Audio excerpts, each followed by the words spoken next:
Anderson, case 24, CF1692, same appearances. Okay, good afternoon, everybody. I hope you had a lovely lunch. The detective is still on the stand. We're still on direct examination. We have a new court reporter, so we're going to re-swear the witness at this point in time.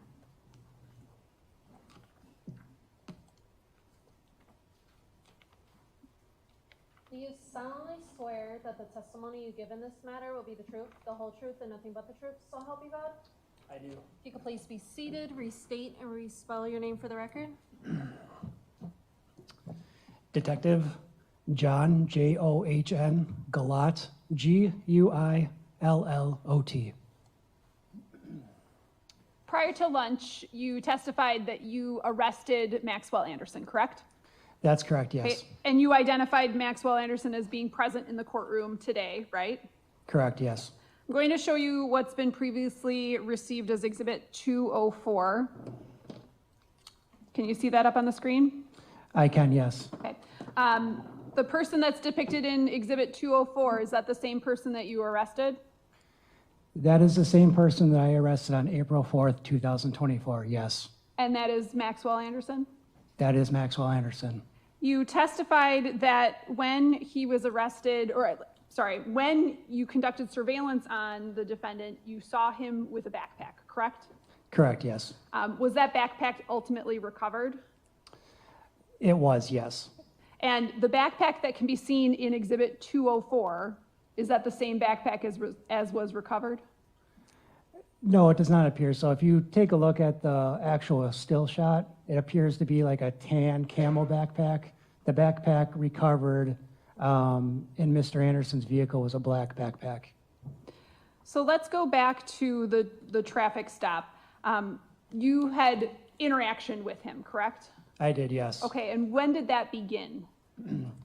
So when we got to the area of South 38th Street and West Lakefield Drive, like I stated before, we activated our emergency lights. We exited out of our vehicle and we approached Mr. Anderson's vehicle. My partner, Detective Blanchard, informed Mr. Anderson for the reason of the traffic stop, to which I then asked Mr. Anderson, where are you heading to? Mr. Anderson responded by saying he was going to the Greenfield Greenfield DMV. Are you aware of where the Greenfield DMV is located? Yes, I believe it's 5500 Grange Avenue in Greenfield. And at this point, you testified you were about a block or a block and a half away from the defendant's house, correct? That's correct, yes. Was he traveling in the direction of the Greenfield DMV? No, I believe that Mr. Anderson was heading to his house. Can you describe how the defendant appeared during your contact with him while he was still in the car? Yeah, Mr. Anderson was seated in the driver's seat, physically shaking as he was talking to Detective Blanchard and I, to which point, again, we then asked Mr. Anderson to shut off his vehicle. He does. We asked Mr. Anderson to exit the vehicle. He does. You testified that you told him what the reason for the traffic stop was, correct? That's correct, yes. What did you inform him? So we kind of did a ruse. We informed him that it was for expired registration, which was a valid traffic stop. You didn't come out and say you're wanted for the homicide of Sade Robinson. That's correct, no. So at the point where he's talking about going to the DMV and physically shaking, he wasn't aware of why you were actually investigating him, correct? That is correct, yes. Describe how he was taken into custody. He was asked to step out of the vehicle. He stepped out of the vehicle. He placed both his hands on top of the roof rack of his SUV. He placed, I believe, his wallet and a cell phone on top of the roof rack, at which point we brought down his hands. We placed his hands behind his back and then secured him in handcuffs. The wallet and the cell phone, were those items recovered? They were, yes. Who recovered those? Deputy Ethan Stout. Do you recall what kind of cell phone? Yes, it was a black, at least black in color Samsung. Did Deputy Stout then provide you with those items for you to place on inventory? That's correct, yes. Was the vehicle searched at that point? At that specific point, I don't believe it was, no. What happened to the vehicle? A tow company called Ray's Towing responded to the scene, and they took possession of the vehicle, at which point another detective followed Ray's back to our substation, which is located in Wauwatosa. It's a secure substation, and the vehicle was placed in the substation, and investigators later obtained a search warrant for that vehicle. Where was the defendant then taken? Mr. Anderson was escorted to a Milwaukee County Sheriff's Office deputy squad car, at which point he was then conveyed to our detective bureau for further processing. Are you aware of certain demographic information about the defendant? Yes, Do you know his date of birth I and his do. age at the time of the arrest? yeah, Mr. Anderson's date of birth, I believe, is November 26, 1990, and his date of birth, or pardon me, his age at the arrest was 33 years old. Are you aware of his height? Yes, What was that? I believe approximately 6'1". And are you aware of what his weight at the time of arrest was? Yes, at the time of the arrest, I believe it was around 180 pounds.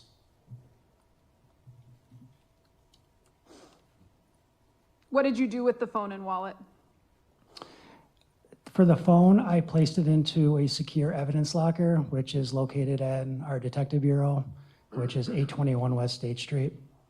And then the wallets, I'm not completely sure. He might have, the wallet might have went with him with his property.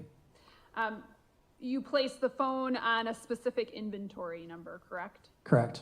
Does 24001539 item 1 sound familiar? Yes, it does.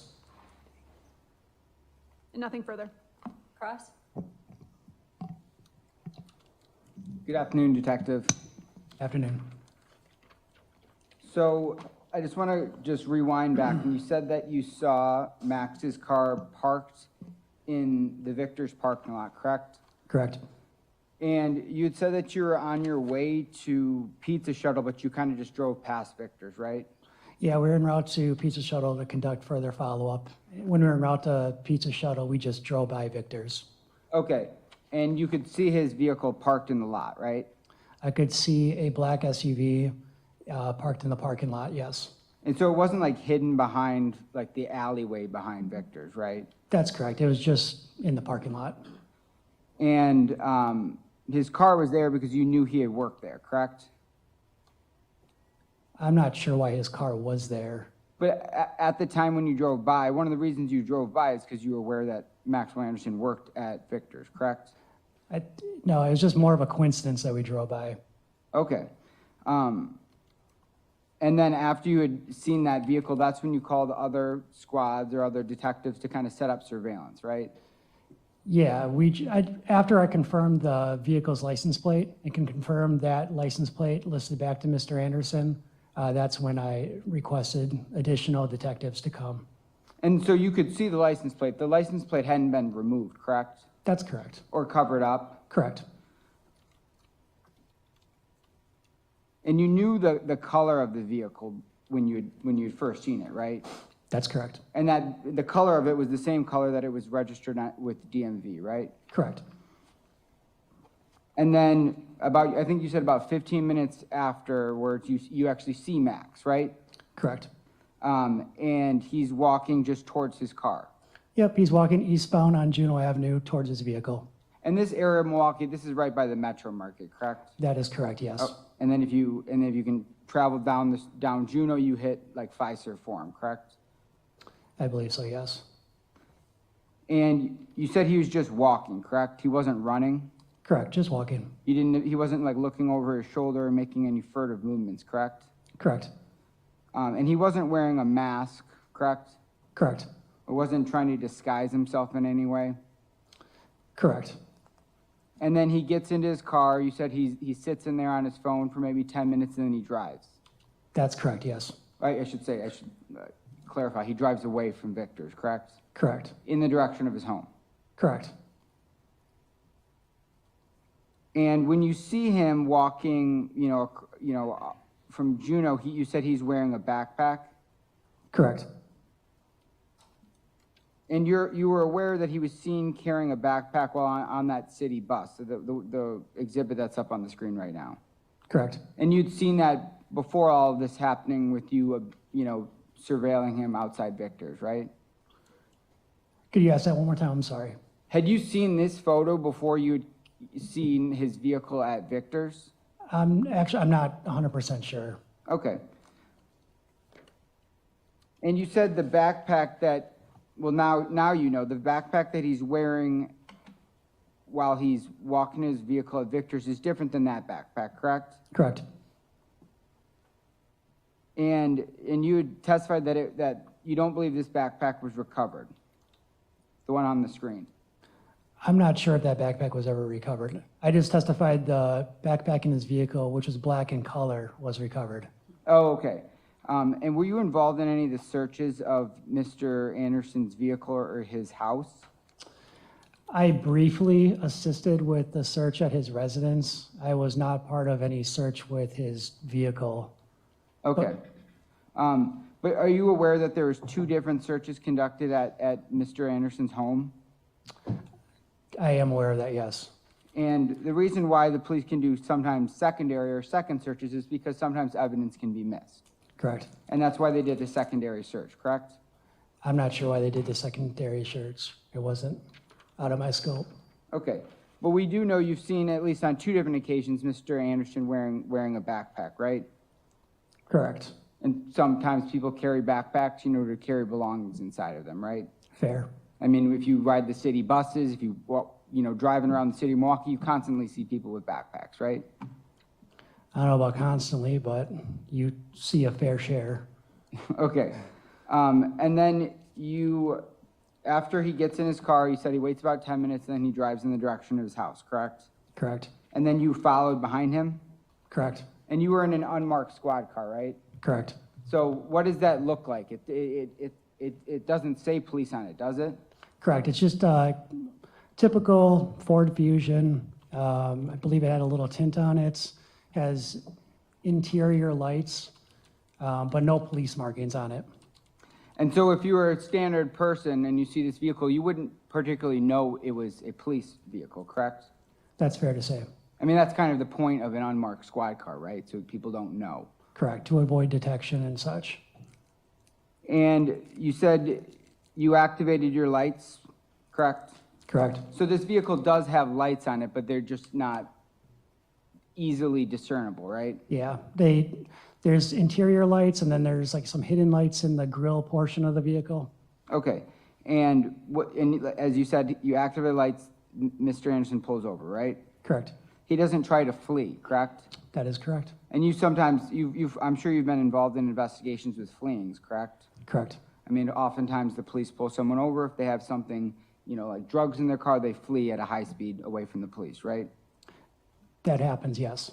But that didn't happen in this case, correct? Correct.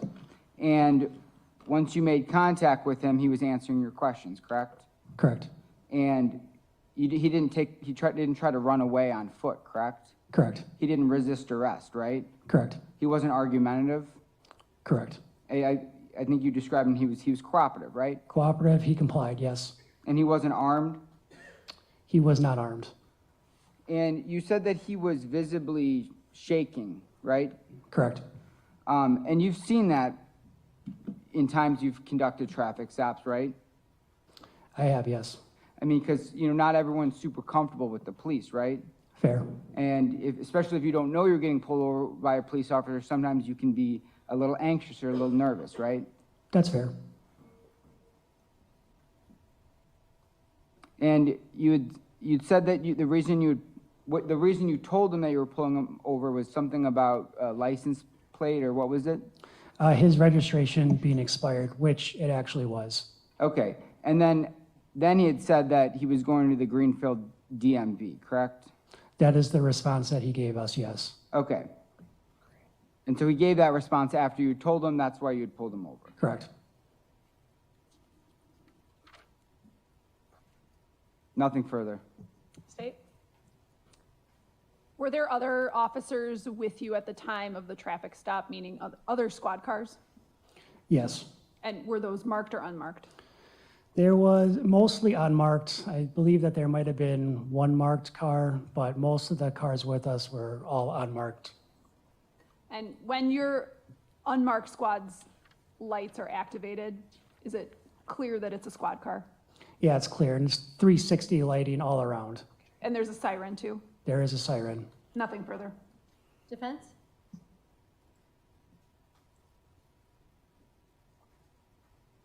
Yes, just briefly, Judge. So Detective, you said that there was multiple squads that kind of had almost surrounded the car after it had been pulled over? I wouldn't use the word surround. I would say there was multiple unmarked squad cars in the area. Like I testified before, there was a couple unmarked squad cars at Mr. Anderson's residence. There's a couple unmarked squad cars down the block from the traffic stop. And I believe there might have been another unmarked squad car behind our actual unmarked squad car during the traffic stop itself. Okay, so it's your unmarked squad and also another unmarked squad behind yours, correct? That's fair to say, yes. And so multiple officers, correct? I think in total there was 3, including me. Okay, and then are you armed when you're on duty? Yes, And you were armed at the time that you were making contact with Mr. Anderson, correct? yes. I have nothing further. State? Nothing further. Thank you, Detective. Thanks. State your next witness. Deputy Ethan Stout.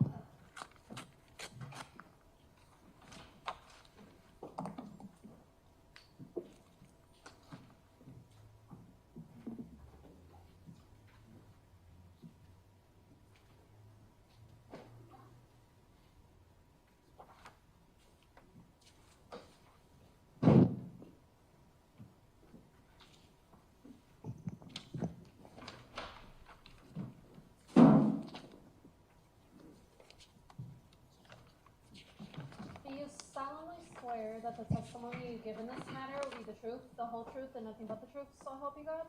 I do. If you could please be seated, state and spell your name for the record. I am Deputy Ethan Stout, E-T-H-A-N, last name S-T-O-U-D-T. You a deputy with the Milwaukee County Sheriff's Office? I am. How long have you been employed by the Milwaukee County Sheriff's Office? Approximately 3.5 years. Were you working in your capacity as a deputy back on April 4th, 2024? I was. Did you participate in the arrest of Maxwell Anderson that day? I did. Were you present when he was arrested? I was. Is he in the courtroom? Yes. Could you identify him just for the record? I'll stipulate that. All right. The record will so reflect. Thank you. Where did this arrest occur? The arrest occurred in the area of South 38th and Lakeview, if I'm not mistaken. Were you wearing a body cam at the time of the arrest? I was. You were not the individual who made direct contact with Mr. Anderson at the beginning of the traffic stop, correct? No, I was a backup officer. So tell us what you did then. I arrived on scene. I approached the vehicle from the passenger side. I had my body-worn camera that I wear on my chest. I had it activated. And while my partners were speaking with Mr. Anderson on the driver's side of the vehicle, I was, I guess, looking through the window or just providing backup or cover for them from the opposite side of the vehicle. During the initial contact, you were on the front passenger side of his Hyundai? That's correct.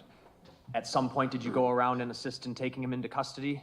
I did. While that was occurring, did Mr. Anderson place any items of his on the roof of the car?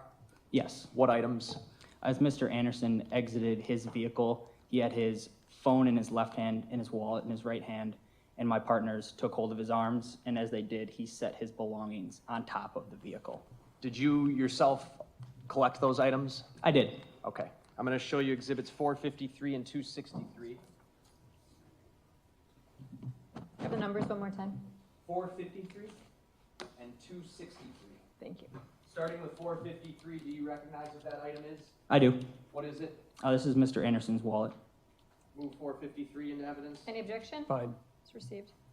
And 263, do you recognize what that item is? I do. What is that? This is Mr. Anderson's cell phone. Those are the actual objects you collected off the roof of his car that he put there? That is correct. Moved 263 in? Any objection? No. Received.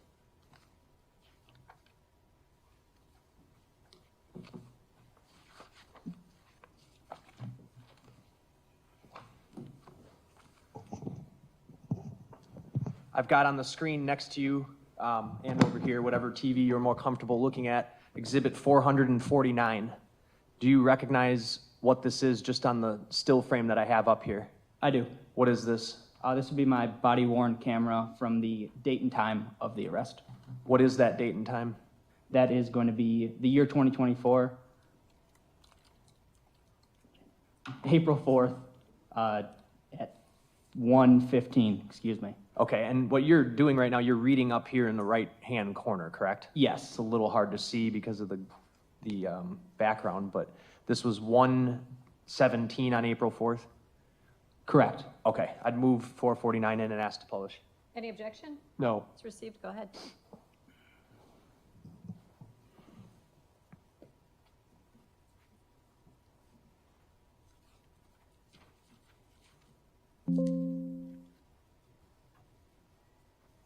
Playing it from 23 seconds is where I picked up the video.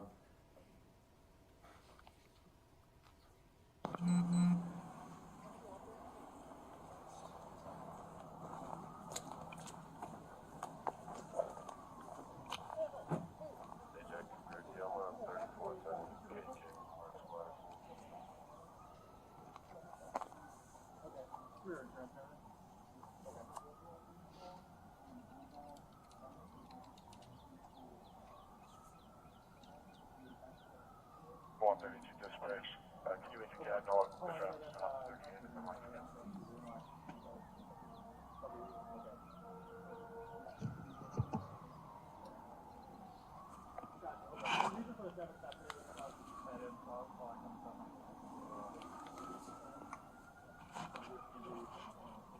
Somebody calling it to you?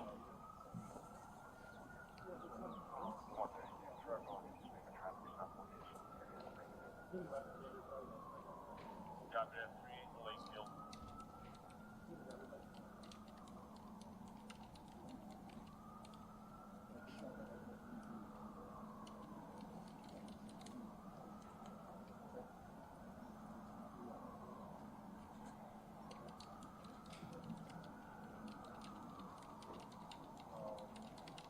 Five, 6, 8, dispatch, C16, 1, ready.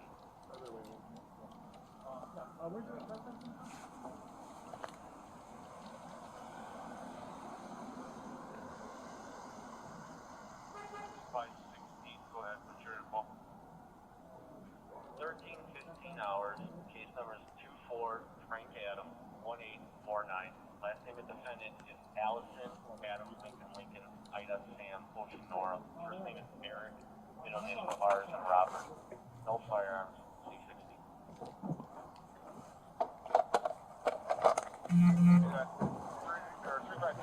32 head to southbound Hampton on, 45 southbound Hampton on for Apollo, return for highway versus Apollo. Any weapons items, sir? No.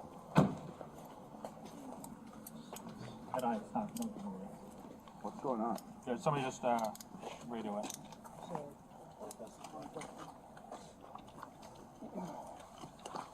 124 dispatch. Stow. I'll let you know what's going on. The key to in the ignition? Yes. 124, yeah, one in custody. Paused it at 3 minutes, 10 seconds. Is that video on a flash drive or on a CD? This is a disc, Your Honor, Okay. and I'm gonna pick it up at 3 minutes, 22 seconds. See the paperwork home, then I can go to, the DMV. 132 dispatch.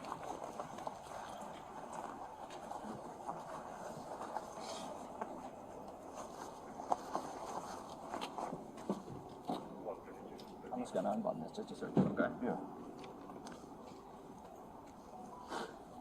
Go ahead. Said nothing on you at all, right? Nothing's gonna post me or anything like that? Service 13, 17 hours. Last name of Banks. First name of Ronald. Moving forward to Sell some that in Lincoln C16. Copy that. 132 discretion. 132, go ahead. You started told first.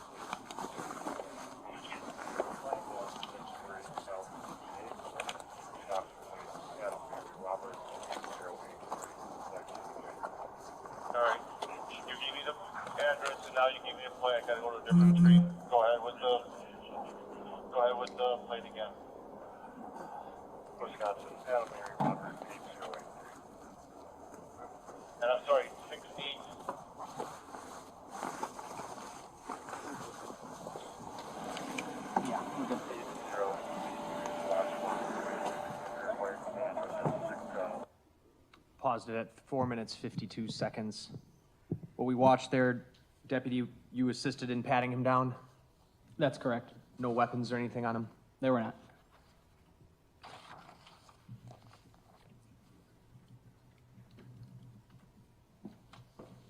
I have nothing else. Ross?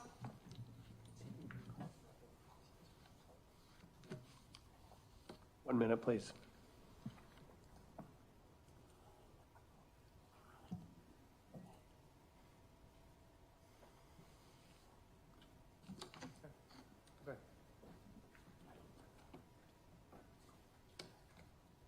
Yeah. Okay. Okay, so good afternoon. Good afternoon. Are you still employed at the Sheriff's Department? I am. Okay. You're a deputy or a detective? I'm a deputy.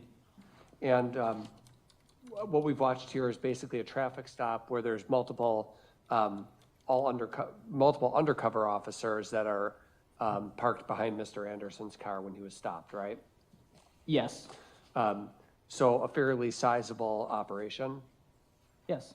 And that's because Max had been identified as somebody that you wanted to take into custody, right? That is correct. And in fact, there was even a briefing beforehand to discuss that, right? Correct.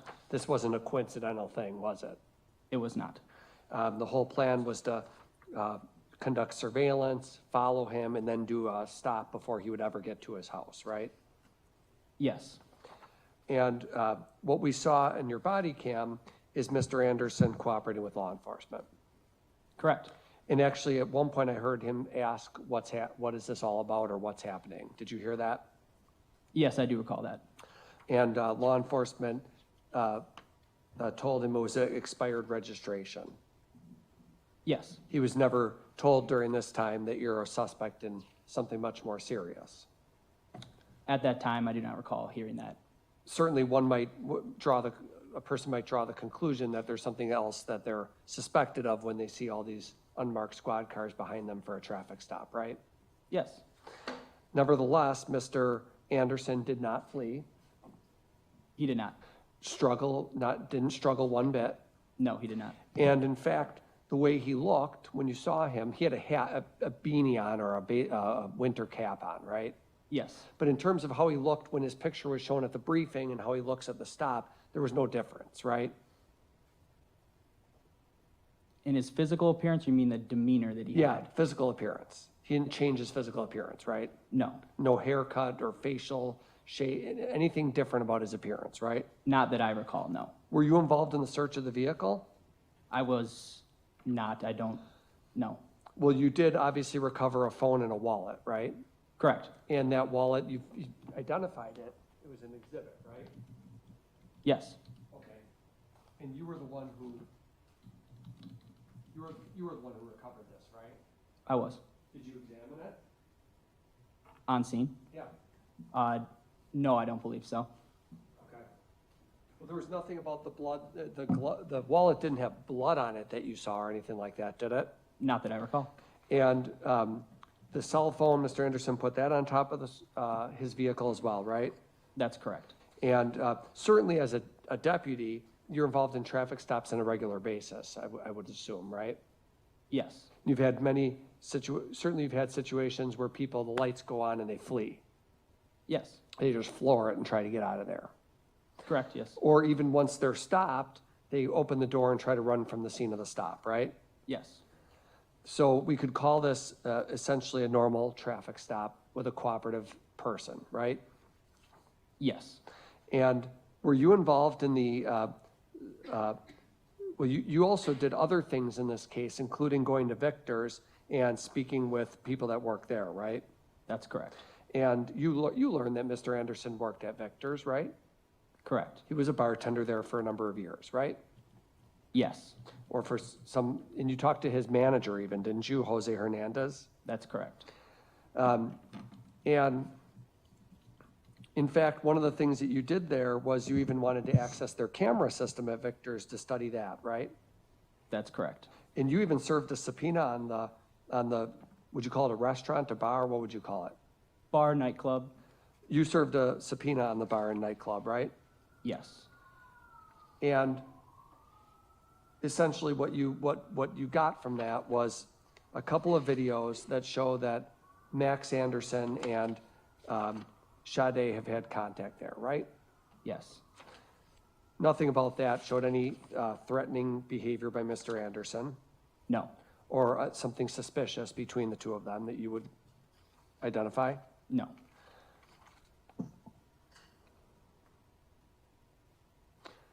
You interviewed other, well, a big part of your job actually was the whole Victor side of it, wasn't it? Going there and talking to people and pulling the videos? yes, I talked to multiple people from Victor's. And the reason for that is because you want to try to figure out if there's something that points to Mr. Anderson as having committed this crime, right?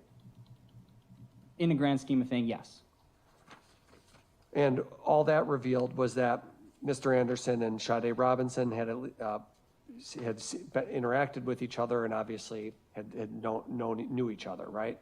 yes, Were you involved in any side of the case to get footage from Twisted Fisherman or Duke's on Water Street? Did you involve yourself in any of that? I did not. Obviously, you went and conducted neighborhood surveillance canvases where you pulled video footage on April 4th from various houses, right? Reviewed potential footage, yes. And what was the point of that? From what location Well, specifically? I saw that you did that in the Gordon Place area. Sure. That specific area, I believe the purpose was to look for footage of a vehicle or anything unusual that happened during a certain time frame that had been pointed out to me and fellow deputies. The East Concordia, North Gordon Place area? Yes. Is that near Mr. Anderson's house? No, it is not. Just a different area? Yes. And part of what you do in general, though, is you can look for things like Ring doorbell videos and other such things to try to piece cases together, right? Yes.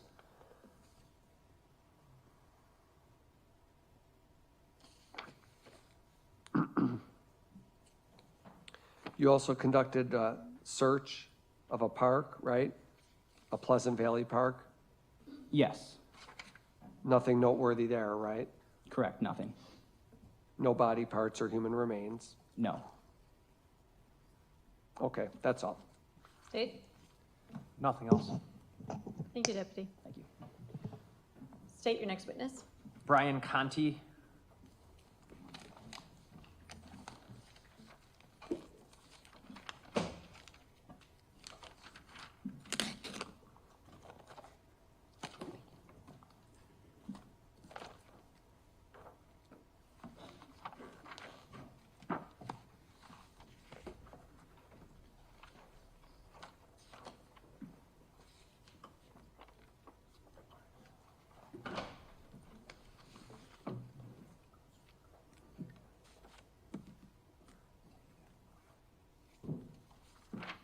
Do you solemnly swear that the testimony you give in this matter will be the truth, the whole truth, and nothing but the truth, so help you God? I do. If you could please be seated, state and spell your name for the record.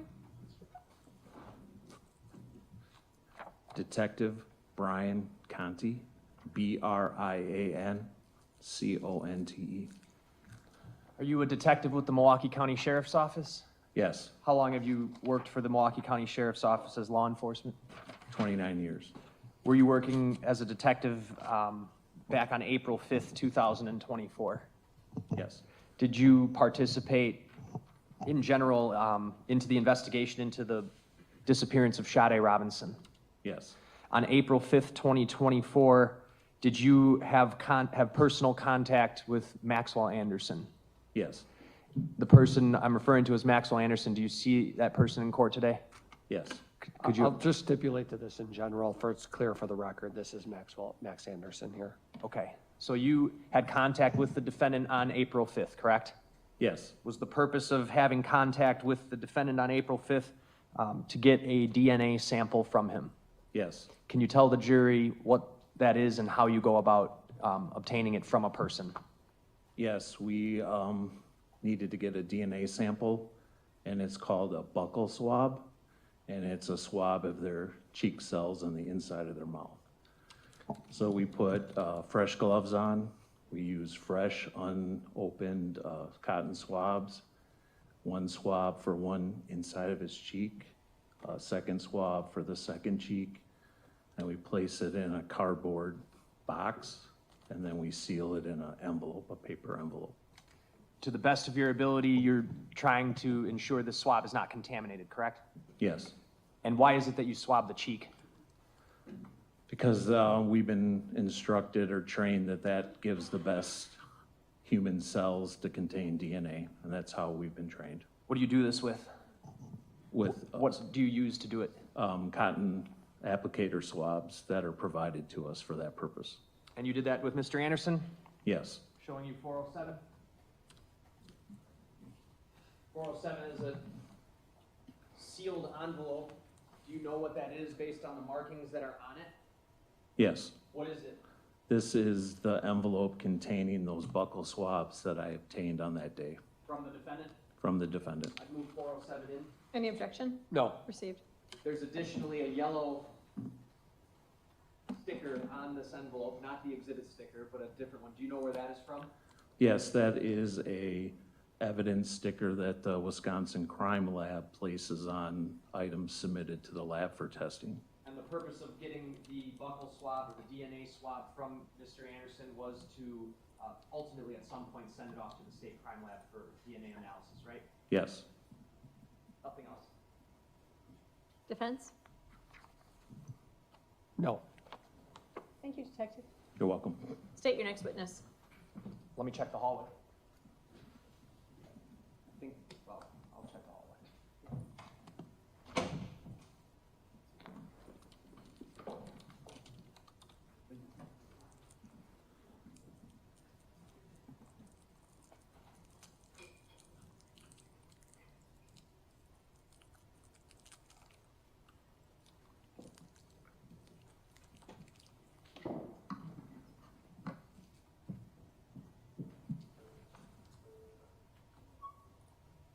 Okay, the state's going to call Officer Brooke Tavagian.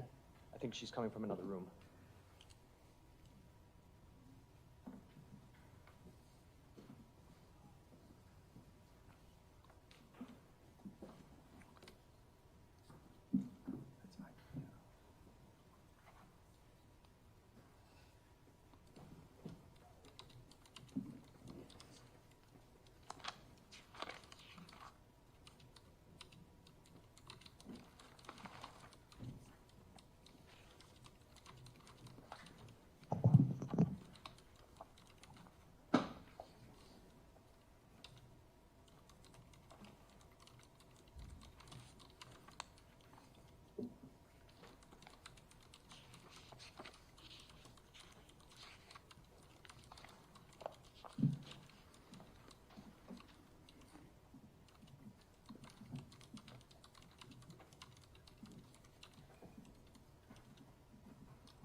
recall Detective Vandertye briefly.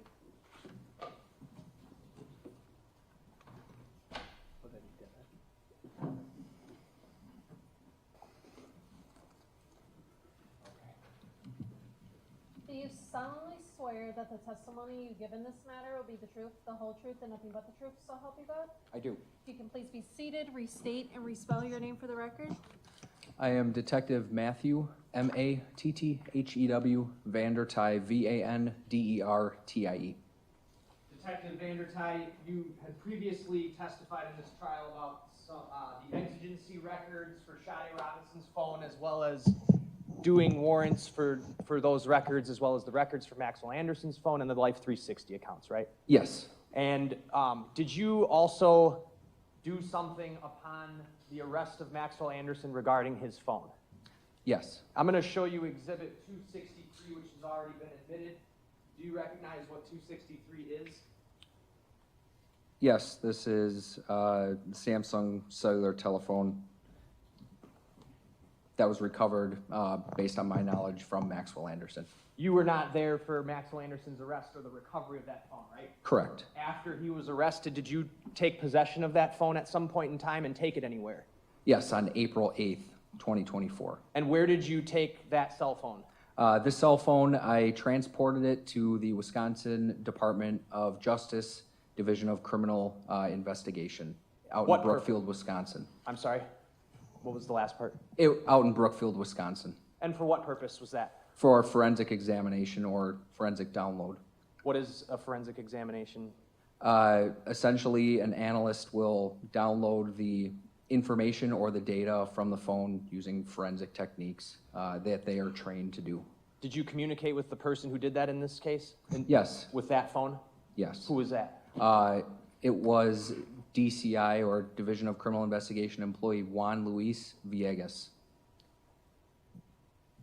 Did he then provide you with something after the examination was done? Yes, on the following day, again, traveled to the DCI offices where Juan Luis Villegas returned the cell phone, in addition to a USB flash drive containing that forensic examination, those files. Showing you Exhibit 264. Do you recognize what that is? Yes, that is the USB flash drive I just described. That contains the forensic download of that Samsung phone. Yes. Move 264 into evidence. Any objection? No. It's received. I just have a couple more questions. I want to actually go back to those records we talked about. Between the exigency records and the records that you obtained from Verizon, I'm only talking about for Sade Robinson's phone, what was the total date range of text messages that you received the SMS content for?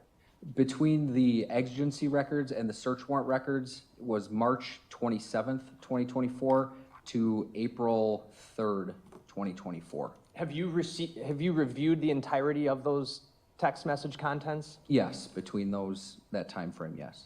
Did you discover, and I know we read through a part of the conversation that she had with Maxwell Anderson's phone number, did you review conversations she was having with other people as well? Yes. Were there any other conversations you observed where it appeared she was planning on meeting up with anybody else on April 1st or April 2nd, the evening of April 1st and then maybe April 2nd? No. Were there any conversations that you reviewed that seemed volatile in any way, angry in any way? No. Were there any conversations that you reviewed that referenced drugs? No. Nothing else? Cross? No. Thank you. All right, now I'll call Brooke Tavagian.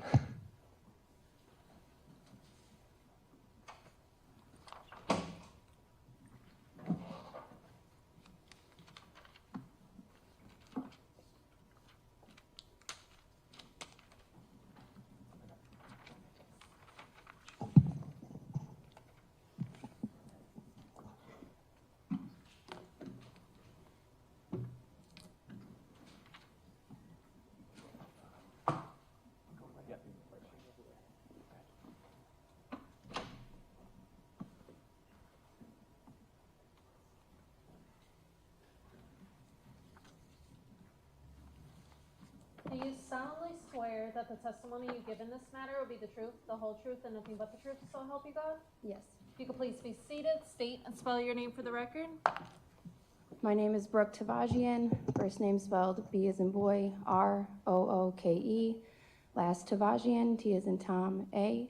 V as in Victor, A. J-I-A-N. All right, good afternoon. How are you employed? I am a police officer with the Waukegan Police Department.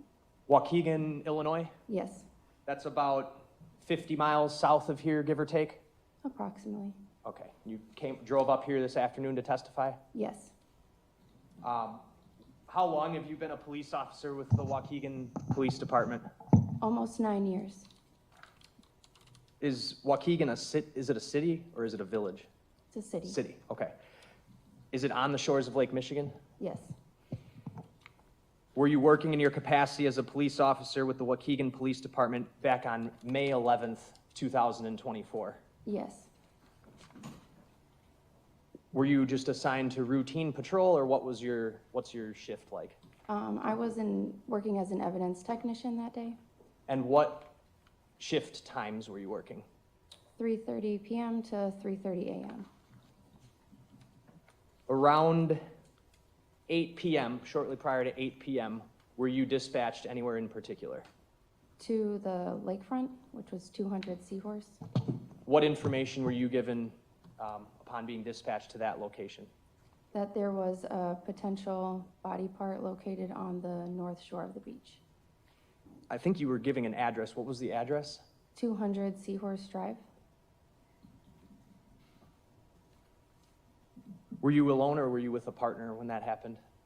I was driving alone, but I met with other officers on scene. The location of 200 Seahorse Drive, what is that? It's like the beach address, or around the beach. Right on the shores. Yes, Is it a sandy beach? yes, Are there dunes as well? yes. Okay. Are you aware of what the person who called for a police response had reported? From my understanding, the person who made the complaint said that there was a potential human arm located on the beach. Then you went there how? I drove my squad car to the beach, to the parking lot, and then I was transported to the location of the body part by ATV. ATV? Yes. And that was, how far did you have to go up the beach on the ATV? I don't know exactly, but it was pretty far north. It's not easily accessible. You can't get to it from the parking lot. You have to either walk, usually just have to walk it. Not easily accessible though? Correct. When you got to the location where you had been called to, what did you observe? I observed an apparent human arm laying on the beach. How did it look to you? It looked decayed. And, Decayed? Yeah, decomposing. Did it appear to you that it had washed ashore? Yes. What about it gave you that impression? The coloring of it, it was discolored, sometimes common to seeing stuff in the water, like body parts. There was pieces of the arm missing from like the forearm, kind of looked like maybe it was being chewed on by, marine life. And was it close to the waterline? Yes, Did you take some photos of it to document where you found it? yes. I'm going to show you exhibits 258, 259, 260, and 261. And I stipulate to these as well. Okay. Thank you. Then they're received. All right. These are received into evidence. Can you just tell us you can look at all four of them and tell me if you took those photos.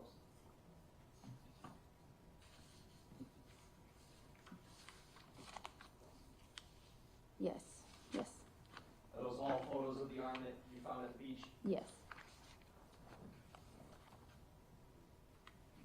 And I'm actually going to show you what's already been admitted into evidence, exhibit 262. Does that appear to be the same arm?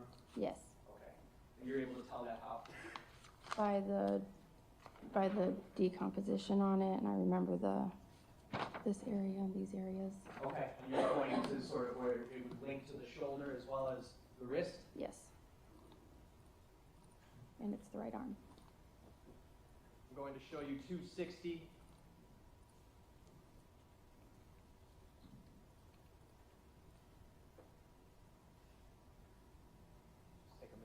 here? All right.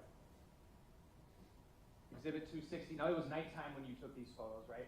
Yes, Okay, and the leg, is it in the middle there underneath that log? Or excuse me, the arm? the arm, yes. Okay.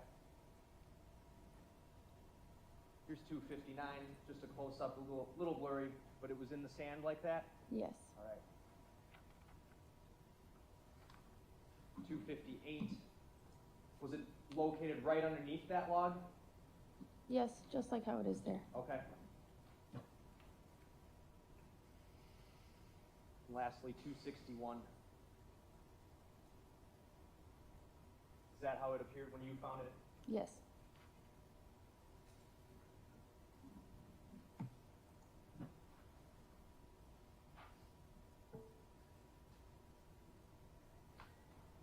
Was the Lake County coroner called out to the scene? yes.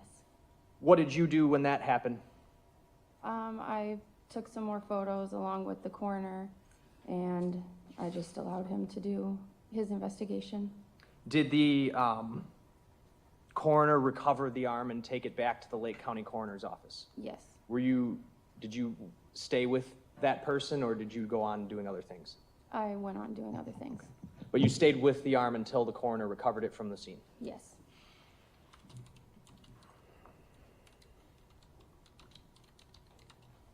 I have nothing else. Cross? No. Thank you. Thank you. Anyone need a break? Are we okay right now? Need a break? Okay, I see some yeses.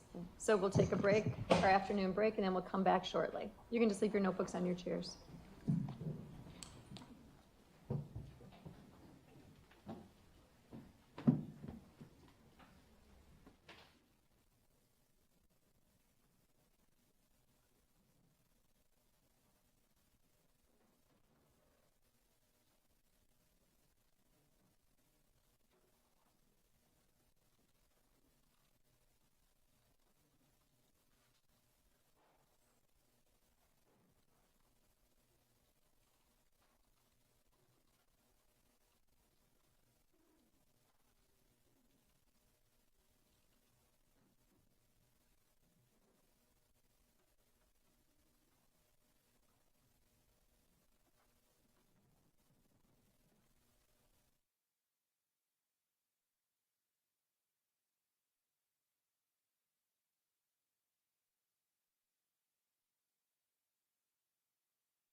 Okay.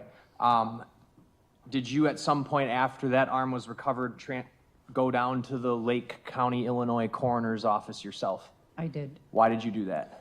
to retrieve a DNA standard from the arm so that we could compare it with Sade Robinson. And a DNA standard from the arm recovered on the shores of Waukegan, Illinois, it was your understanding that that had been taken by the Lake County coroner?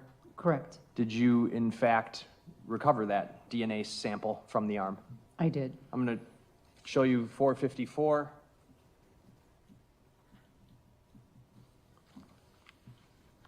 You know what this is? Yes, this is what I recovered. Okay, this is the DNA swab from the arm recovered in Waukegan, Illinois. That is correct.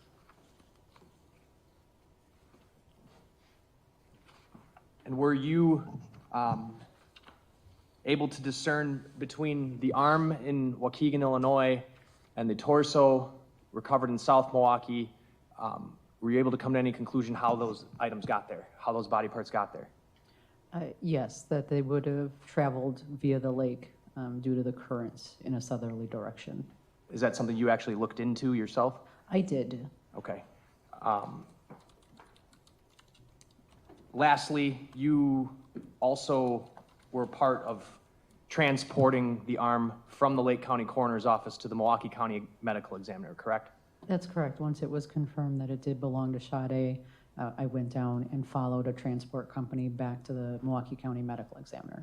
That would have been in June of 2024? That's correct. Okay, and that's why Dr. Decker, when she was testifying earlier, she didn't examine the arm until June. That would be the reason? That is correct. We were waiting for the DNA results. To confirm that it was in fact Sade's? That's correct. Once that was confirmed, that's when you went down there? Correct. Nothing else? Frost? No. Thank you. Thank you. State? Recalling Detective Galat.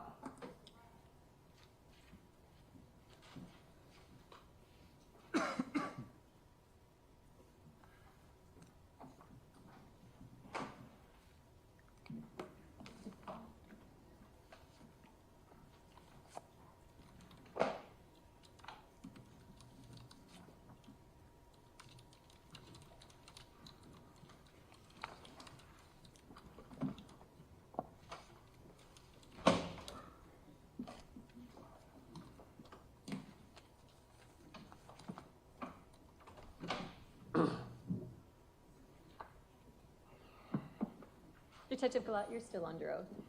Thank you. State? Detective, another role you played in this investigation was to look for surveillance video of locations that might be of note to the investigation, correct? Correct. Early on in the investigation, you were aware that exigency phone records were obtained, right? That is correct, yes. Did those records lead you to suspect that either Sade Robinson or Maxwell Anderson or both at some point went to the Twisted Fisherman restaurant? Correct, yes. Did you go to Twisted Fisherman and recover surveillance video? I did, yes. Who did you meet with to do that? The owner, I believe his name was Russell Davis. You went to the restaurant and talked to Mr. Davis? I did, yes. And then subsequently reviewed video footage from that restaurant? That is correct, yes. On the screen, I have a disc that's marked 235. Do you recognize what this is? I do, yes. This is surveillance footage from the Twisted Fisherman located at 1200 West Canal Drive, I believe. And that's, City and County of Milwaukee. okay, and specifically down sort of in the Miller Valley, right? Correct. Another landmark sort of by it is Potawatomi Bingo Casino. And We Energies? Correct, yes. How many camera angles did you review and or recover? I'm not exactly sure on the specific number. I know that there was an outside facing the deck area. There's another one on the other side facing east, and then there's multiple cameras inside the establishment. This is one of those cameras, Correct, yes. and this would be looking at the west deck? That is correct, yes. Okay. All of these videos, what kind of system was it? This was a Ring surveillance DVR system. And the Ring logo is up here in the left corner? That's correct, yes. And date and time stamps on these videos were generally accurate? That is correct, yes. Okay, I'm going to move 235 in and ask to publish. I have numerous clips to play. Any objection? No. Received, go ahead. So to orient us, we're looking sort of in a northwestern direction, correct? That is correct, yes. Where my mouse is here, that would be the river? Correct. All right. Let me get the volume on first. Some of these have, or all of them, I think, have volume, right? Correct. All right, playing the first clip, and for the record, the video titles, well, I guess I'll ask you, Detective. These video titles, as they're labeled on here, that's not what they were labeled when you download them. Those were renamed for court presentation purposes, correct? That is correct, yes. Okay. I'm going to play the video labeled arrive. It ends in arriving west deck.mp4.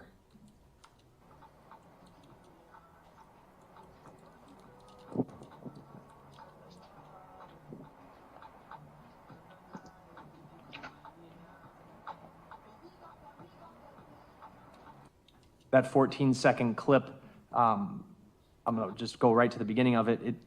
It's a 14-second clip that starts at what time?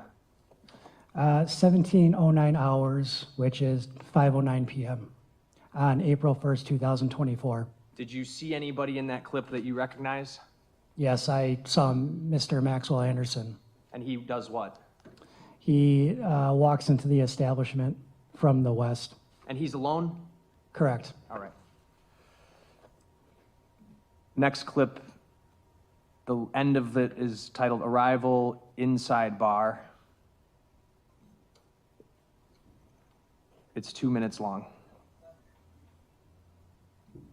And as it plays, this is picking up at around the same time, 5:09 p.m.? Correct. Okay.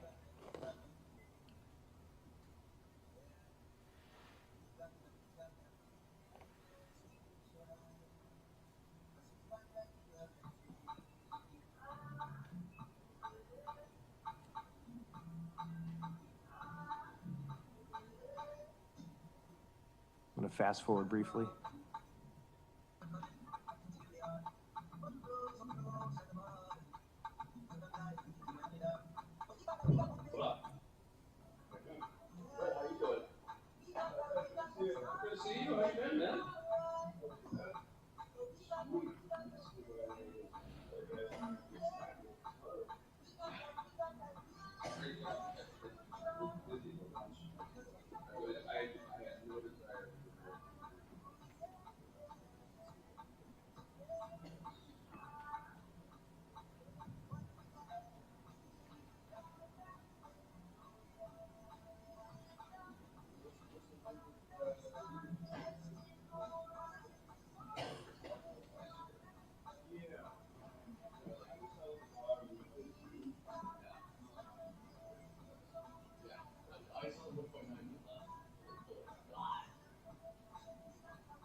All right, the clip ended.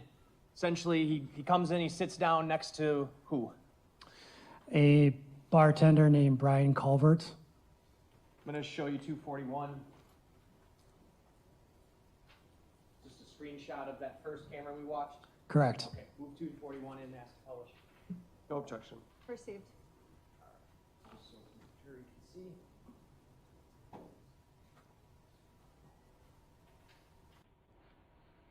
All right. That's Mr. Anderson? That is Mr. Anderson, that is correct. And what were you able to observe that he's wearing? Mr. Anderson's wearing a black in color Carhartt t-shirt, appears to be wearing a red in color flannel over that t-shirt, and blue jeans. And his hairstyle is in a bun fashion.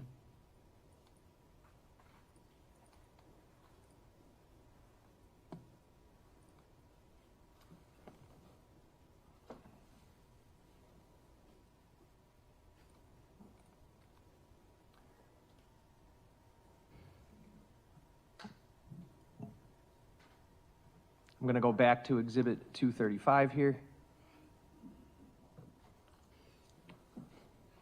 And if you're looking at my screen now, there's basically, it's just a bunch of clips, ring clips that you were able to recover, right? Yeah, that's correct. Okay. We're not gonna watch all of them, but why don't we pick up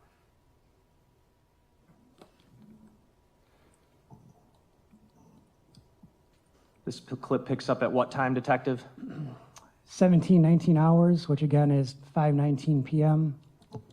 Okay, so this is about 9 to 10 minutes after he arrived. That's correct, yes. He's seated alone at the bar, and that employee is now moved behind the bar, correct? Correct. Okay. Playing that clip in fast forward.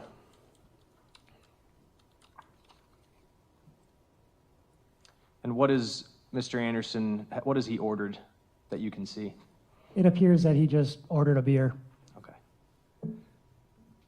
The next clip on the, that you were able to recover picks up at what time? That is 1721 hours on the footage, so 5:21 p.m. And at this time, someone is seated next to Mr. Anderson now, correct? That's correct, yes. I'm gonna go back out, playing the video. It ends in arriving twisted fisherman.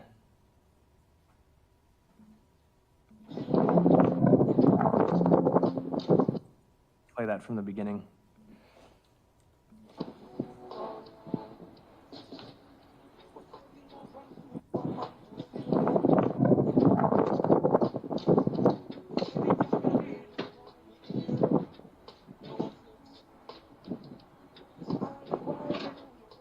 Pause that clip at 16 seconds. What did we just observe?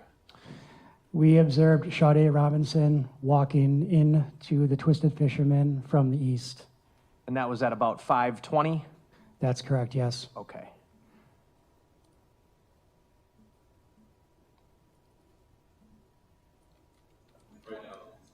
So by 5:21, they're seated together at the bar. Correct.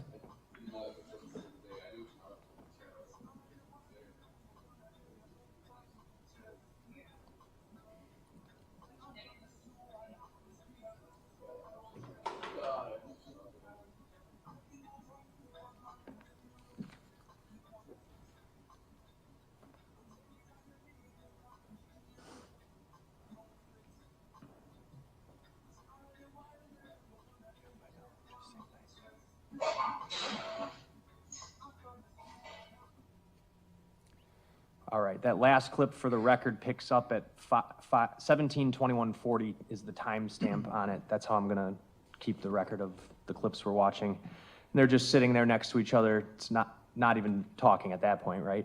That is correct, yes. Eventually, did they get food, Yes. drinks? Correct, yes. I'm going to pull up a clip. What time does this clip start, Detective? 1742 hours, which again, 5:42 p.m. And by this time, by 5:42, they're eating food, right? Correct. Okay.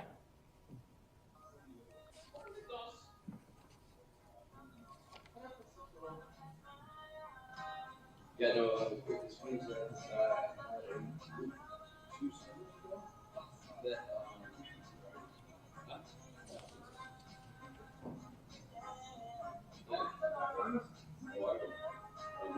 I'm not doing good. I had a little too much tequila yesterday. Because at the end of each lunch, it was amazing. I saw that. Crazy enough, I thought. What was happening in that clip? It appears that they're just having a casual conversation with the bartender, and the bartender later pours out a shot. The next clip picks up at what time? 1744 hours, 5:44 p.m. And 20 seconds? Correct. Playing this clip.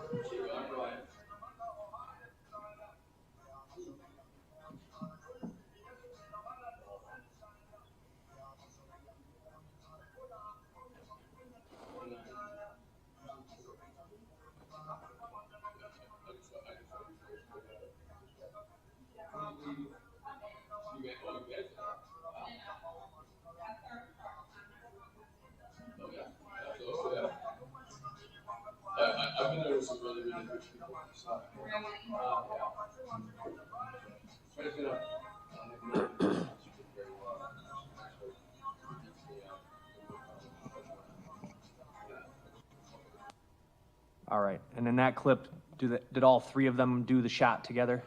That's correct. I believe I heard the bartender say cheers, which then proceeded them to all do the shot together, yes.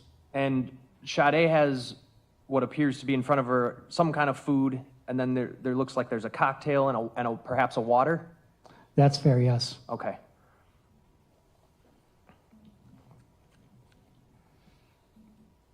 The next clip I'm playing picks up at 5:48:26, and again, that shot that they did was at 5:44? Correct. Okay. Well, see, that's, so Maxwell Anderson, I'm gonna go, how they smell so good though, I'm gonna go, I can't cut it, you know, it's not working, so. Oh, at the end, so, yeah, so, my two chefs at the station,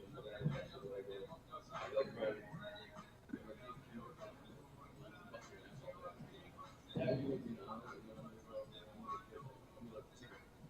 we didn't have a bowl, because there was an office, but I'm gonna go in the kitchen, with a bowl, and fill up the muscle.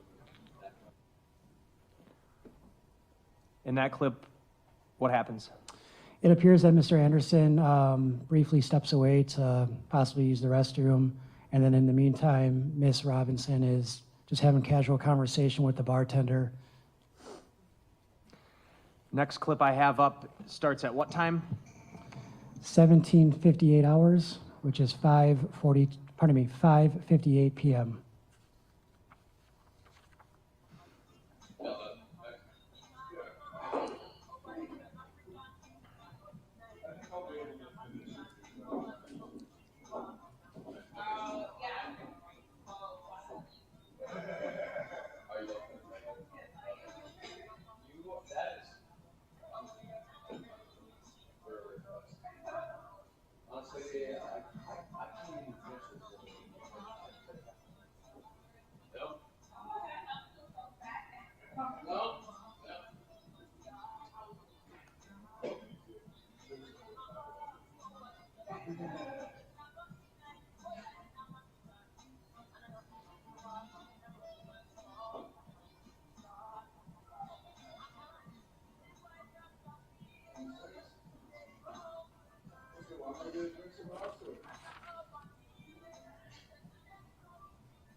That clip shows us the bartender clearing their plates, right?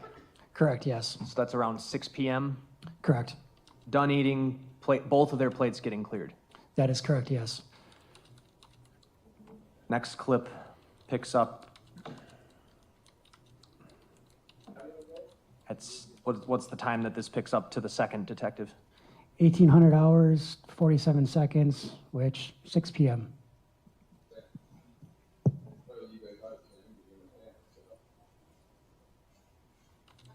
But my friends that are not in the industry don't understand that.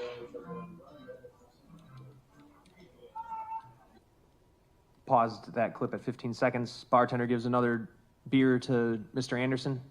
That is correct, yes.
I think it's the weather station, so I have,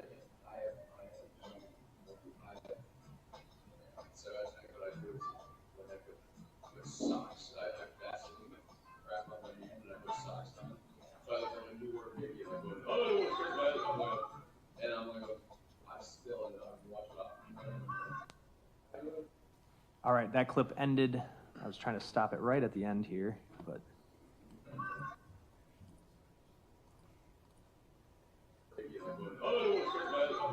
Somewhere just prior to 6:03 p.m., correct? Correct. And so Mr. Anderson got another beer, and then it looks like the bartender does what? He goes and obtains their check. So to this point, and I know we didn't watch all of the clips, but you've watched all of them, right? That's correct, yes. How he's had 2 beers and a shot, is that fair? That's fair, yes. And Ms. Robinson, 1 drink and a shot? That's fair to say, yes. Were there more drinks ordered, do you recall? Not to my knowledge. Okay. Next clip picks up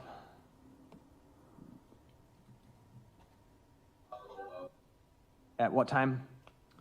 That's 18:02 hours with 50 seconds, which is 6:02 p.m. It's right where the last one left off. That is correct.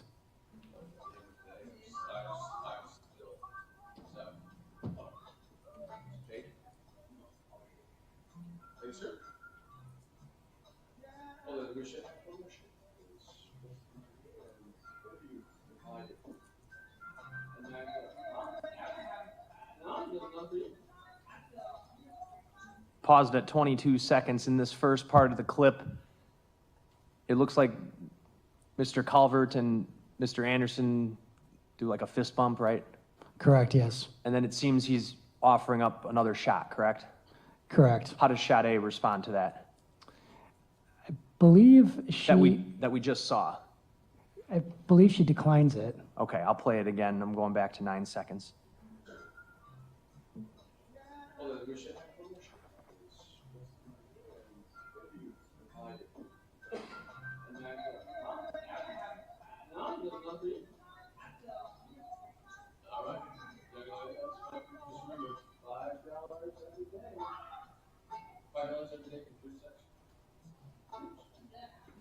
Paused at 32 seconds. Were you able to tell there? Yeah, so it appears that the bartender puts down 2 shot glasses, and when he puts down the shot glass in front of Miss Robinson, she kind of makes like a right hand motion indicating that she's declining it. And what does the bartender do with the shot glass? I believe, I'm not exactly sure what he did with hers. Okay, I'll back it up here. Playing from 12 seconds.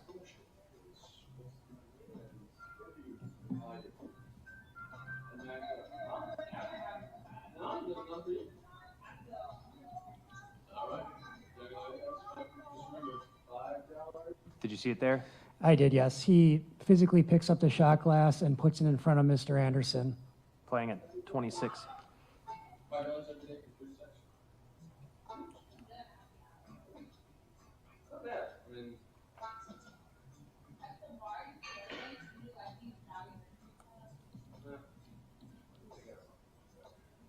Yeah, actually, I can make you all,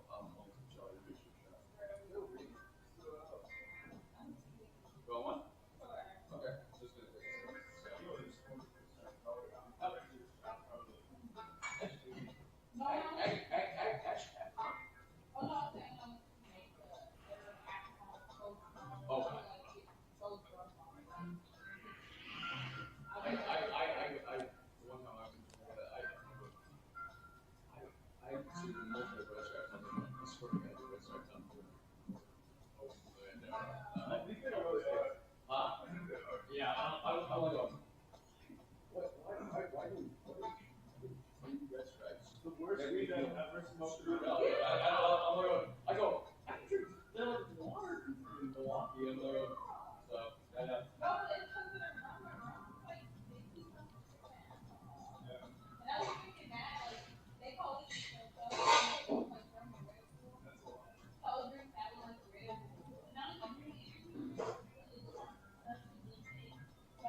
All right, I paused it just before the end of the clip.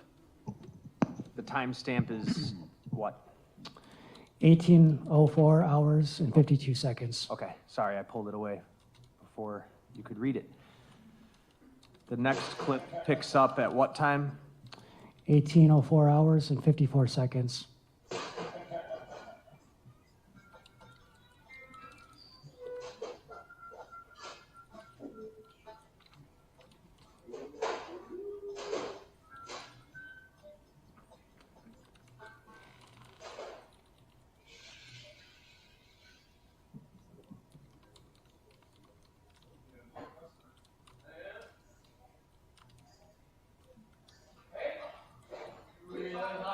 How you doing, darling?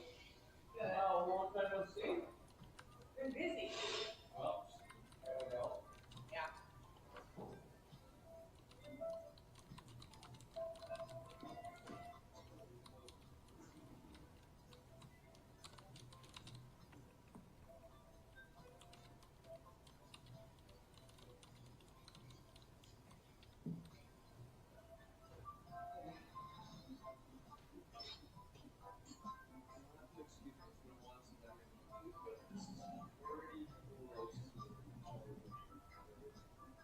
More of those chocolate fans, so sort of chocolate.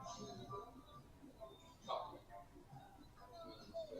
Watch, so you're gonna mix your ones, so there we go. Let's go. Cheers. So very nice to meet you. Maxwell, pleasure to see you. Like I said, I talked to you on the phone,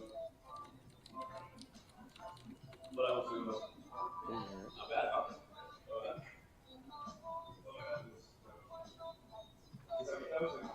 Yeah. Young lady, so All right, and in that clip that just ended, that was about a 2-minute clip, give or take. What did we observe? Observed the bartender make some type of alcoholic beverage, and then the three of them, he pours the beverage into 3 shot glasses, and the 3 of them do the shot together. Okay, so he gives that shot to both Sade and Mr. Anderson. That's correct, yes. I'm gonna advance a little bit here. Next clip picks up at, what time do we got? 18:21 hours and 16 seconds. All right, so just a few minutes after they just did the other shot? Correct. Okay.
right, that clip looks like they're getting up to leave. That's correct, yes. I'm gonna go to the next clip. Does this one pick up right where the other one just left off, or at least appear to? That's correct, yes, at 18:23 hours and 21 seconds.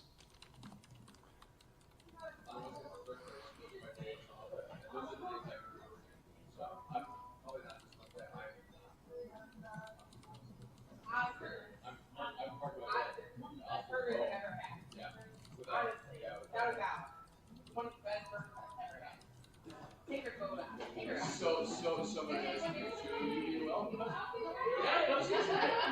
Hey, if you ever, I know, they'll talk us down, but, yeah, we're all conservative, aren't we? Yeah, trust the fisherman at the top, and when it says, you know, everybody, you go, yeah, I've been Brian, Brian's a great guy, I already have, so. Thank you so much. Anytime, guys. You all guys, you too.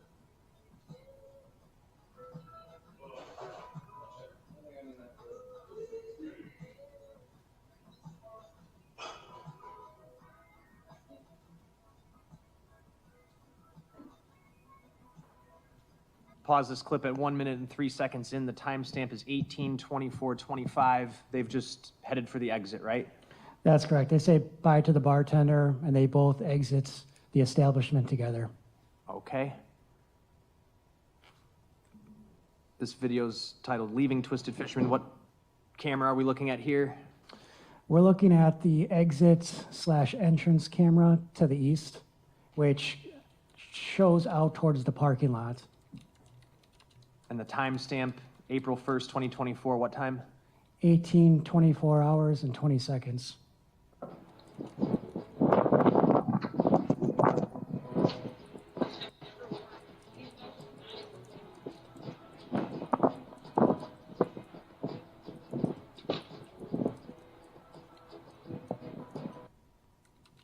In that clip, they leave, they're exiting to the east, and then they turn the corner of the building, correct? That is correct, yes. So in some, Detective Mr. Anderson arrives at about 5:09 p.m. Correct. Miss Robinson at roughly 5:20. Correct, yes. They sit there next to each other at the bar. Correct.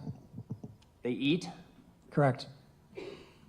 They have drinks Correct. and 2 shots total. Correct, yes. Okay.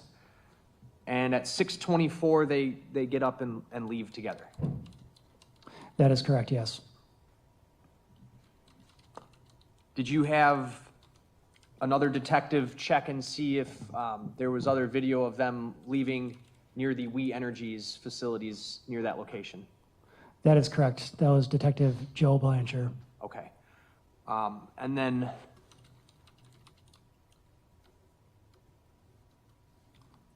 I have Exhibit 240, which has already been entered into evidence.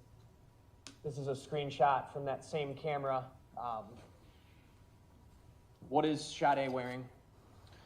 Sade is wearing a black puffer jacket. Underneath appears to be a white knitted sweatshirt, blue/white wash jeans with cuts towards the knees and the thigh of her body, and then white, I would say, tennis shoes. She's also appears to be carrying a black bag in her left hand.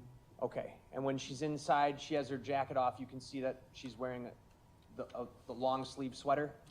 That is correct, yes. And it kind of goes midway down her torso. That is correct, yes.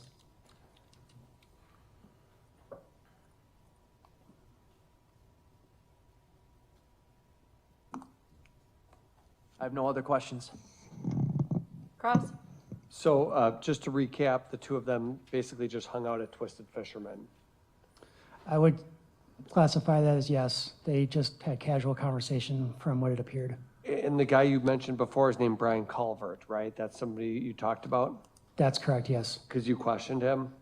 I interviewed him. And he's the guy that was working behind the bar? Correct, yes. You've watched all these tapes before court here today, obviously, on other occasions. That's correct, yes. And Mr. Culvert appears friendly with Max Anderson, doesn't he? That is correct, yes. Calls him an incredible guy. I don't recall hearing that. Well, at the end, he says, Max, so good to see you, as he's shaking his hand and leaning across the bar. You saw that? I saw that. I didn't hear that. Oh, you didn't hear either of those things? I heard the name Max. I didn't hear Oh. the incredible guy portion. Okay. Who carded Sade? I don't believe she was carded. Did they ever ask her age or anything? Objection, relevance. Well, they just spent all this time talking about shots. It's fine. I'll withdraw the objection. I'll allow him to answer. Go ahead. Could you just ask your question one more time? Was she carded I don't believe so. or asked to provide any identification at all from what you saw? From what I saw, I don't believe so. And it looks to me like Brian Culvert is just on his own pouring shots for people. I'm going to object to this line of questioning at this point. If we're getting into him serving her underage, it's not relevant to this trial at all. It isn't relevant. I mean, you got in the part relative to the alcohol. Well, you've testified on direct about shots being poured, right? That is correct. Okay. And my question about the shots, not about the underage aspect, my question about the shots is, did Max order those shots? I don't know who ordered what shots. Right. You don't hear anybody order those shots. I don't believe so. From what it appears, from what you watched, is that the bartender is just pouring them on his own volition, right? That's correct. But again, I can hear some of the audio in the video. I can't hear all the audio in the video. Right.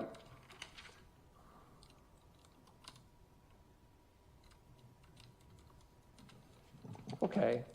And they eat a meal, right? Correct, yes. Each of them, from what you can tell? From what I can tell, yes.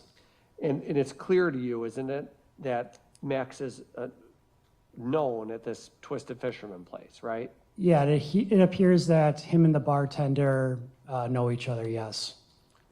Very friendly with each other. I would say so, yes. That's all. State anything? No. Thank you. Thank you.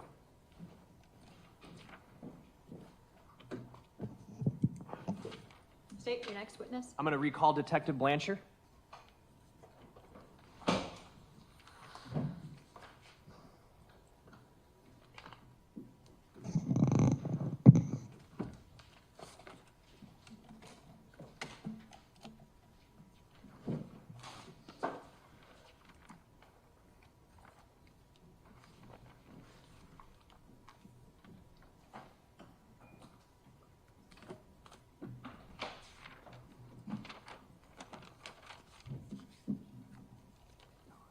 Do you solemnly swear that the testimony you give in this matter will be the truth, the whole truth, and nothing but the truth, so help you God? I do.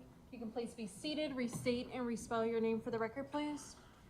Joseph Blanchard, Joseph, Blanchard, Blanchar.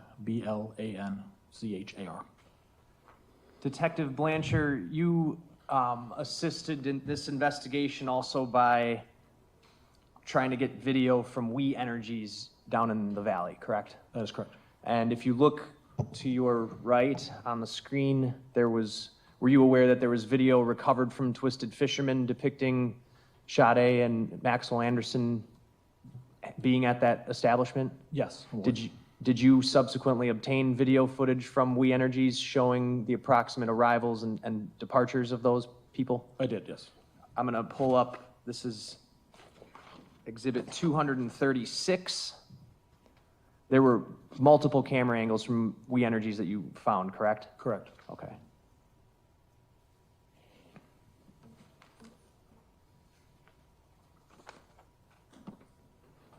Exhibit 236, the first clip I have up is titled uberdrop.mov. What are we looking at here? It is a western view of the camera on, I believe, St. Paul.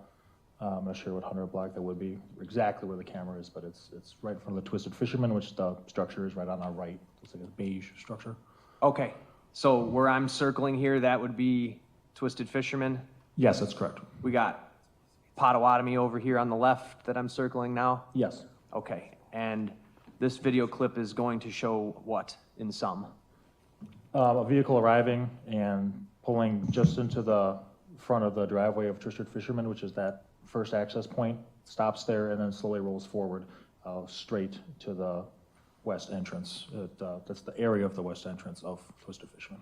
Do you recall what time this clip is from? Yes, it's from the 1st of April, 5:09 hours, and I believe there is a timestamp embedded in the video if you need help finding it.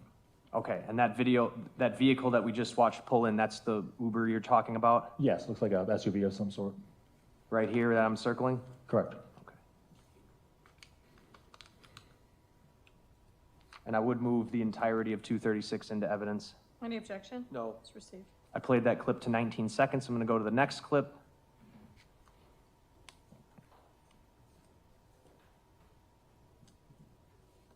What are we looking at here? This is a different angle. Right on top of the screen is the east side exit and entrance area of Twisted Fisherman with a parking lot that is adjacent to it. This clip is from what time on April 1st? Around 5:09 on the other side. I believe it's 6:24. Okay. About, I believe, when this is the exit. You were aware of what time they were on video coming and going, right? Yes. Okay.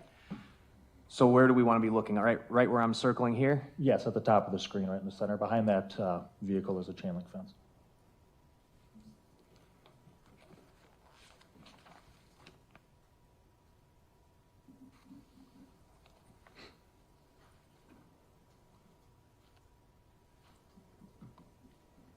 The video kind of skips, but we can see what? Two individuals exiting the east side of the Twisted Fisherman. And then they go around the front of the building? They do. Are you aware from the Twisted Fisherman who those individuals are? I am, yes. Who are they? Sade Robinson and Maxwell Anderson. Back to this other clip. This is them walking outside the restaurant together. Yep, now along the west, walking westward direction in front of the building. And they appear to be walking together, leaving the restaurant together. Yes.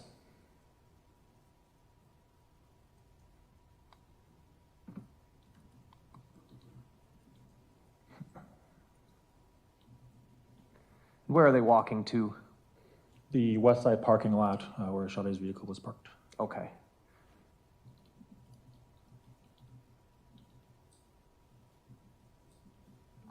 And last clip, I'm sorry, I didn't announce the time that I stopped that one.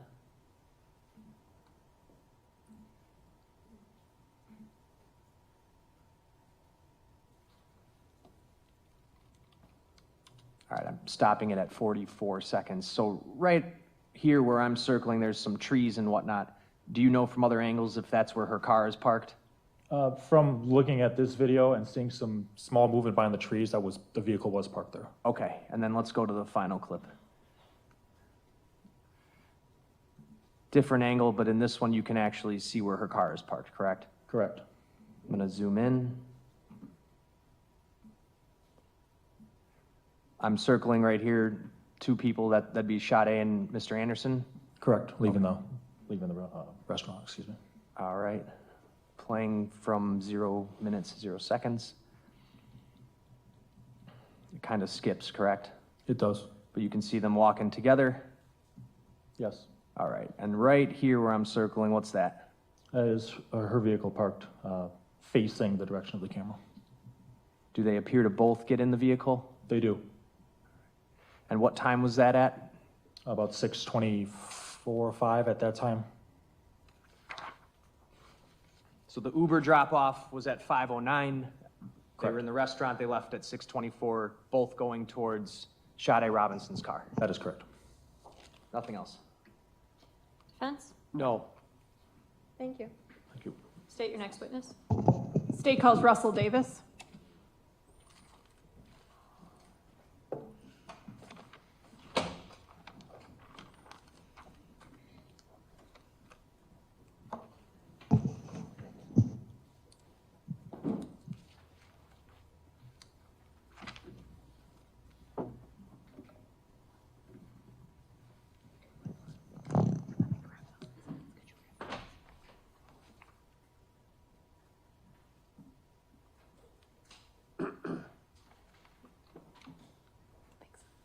Sir, if you could just remain standing and raise your right hand.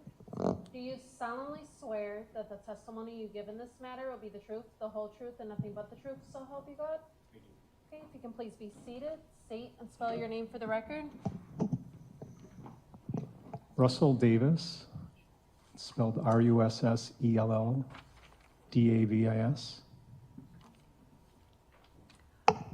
Mr. Davis, are you associated with the restaurant Twisted Fisherman? I am, yes. How? I am the sole member, owner of the LLC, Twisted Fisherman, Where is that located? at 1200 West Canal Street, Milwaukee, Wisconsin. At some point in time, did you employ someone named Maxwell Anderson? Yes, for approximately 3 weeks in 2023. Do you see that person in the courtroom today? I do. Can you describe where they're sitting and what they're wearing, please? They're sitting on my left side in the courtroom, wearing a green shirt and a white t-shirt. I'd ask the record to reflect the identification of the defendant. Any objection? No. The record will so reflect. You employed him just for 3 weeks. Approximately, yes. How would you describe the level of your knowledge of him? Very brief knowledge. At some point on April 5th, 2024, did the Milwaukee County Sheriff's Office come to the Twisted Fisherman? Yes, they did. And did you assist them with obtaining surveillance footage from the Twisted Fisherman? Yes, I did. Did you also view that video while you were helping the detectives with it? Yes, somewhat. And in that video, did you see Maxwell Anderson depicted? Yes, And was that from the date of April 1st, 2024? it was. I'm showing you what's been marked Exhibit 241 and previously received. Do you recognize that? Yes, And who is that depicted in that photo? Maxwell Anderson. And is that the outside of the Twisted Fisherman? Yes, it is. Were you asked to view any other photographs by members of the Sheriff's Department? Yes, there was a picture on a bus as well. Showing you what's been marked Exhibit 204. Does that look familiar? Yes, Who is that? Maxwell Anderson. Nothing further. Defense? No. Thank you. Mr. Davis, you may step down. State your next witness. Judge, would it be possible to take a 5-minute recess? Sure. Please leave your notebooks on your chair. We'll be back with you very quickly. Thank you, everybody.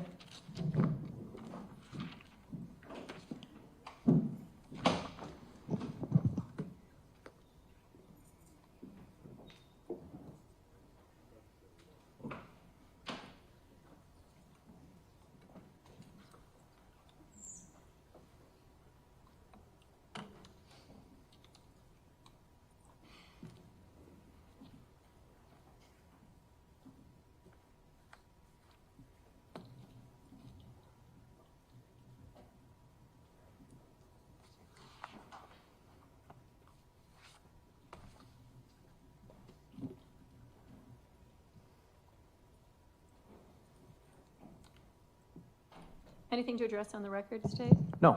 Defense? No. Okay.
can.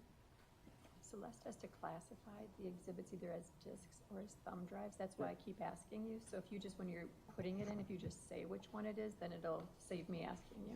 Absolutely, I'll try to remember to do that. No worries, and if not, I'll get a Skype from her and then I'll ask you. Sounds good. No worries.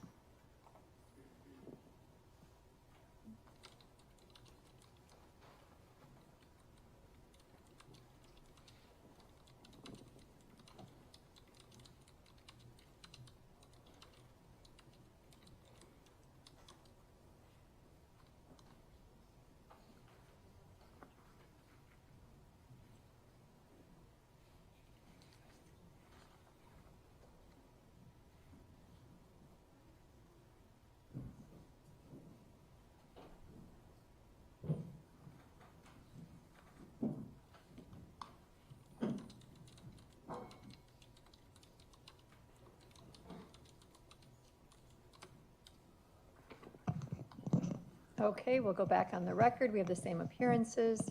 Still on the state's case in chief. State your next witness. Detective Jake Pushnig.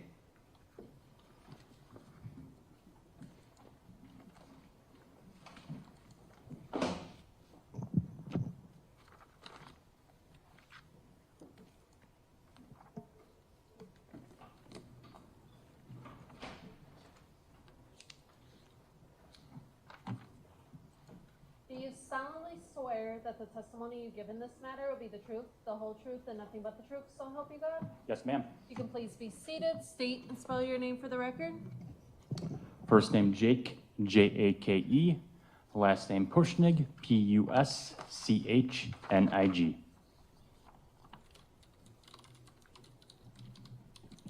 How are you employed? By the City of Milwaukee Police Department. Are you a detective? I am. What unit are you assigned to? I am assigned to the homicide unit How long have you been a detective assigned to the homicide unit? since 2017.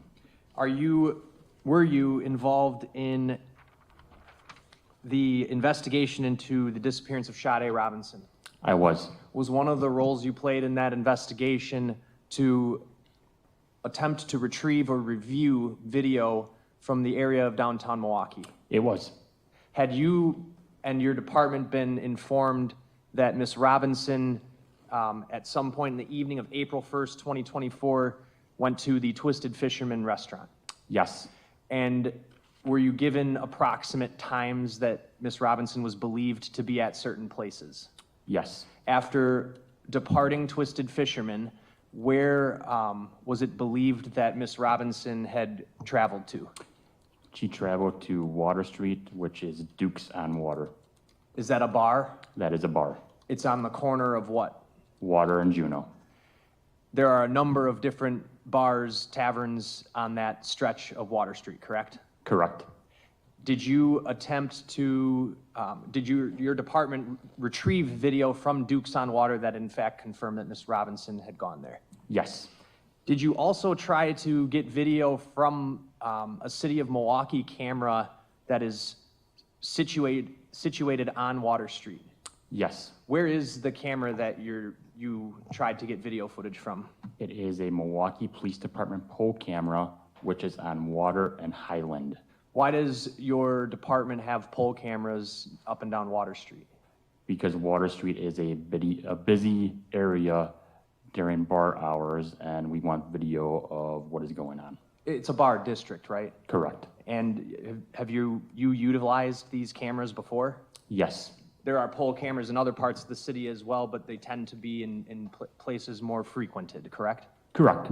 Did you in fact get video that showed the time and manner by which Miss Robinson arrived on Water Street? Yes. How did she get there?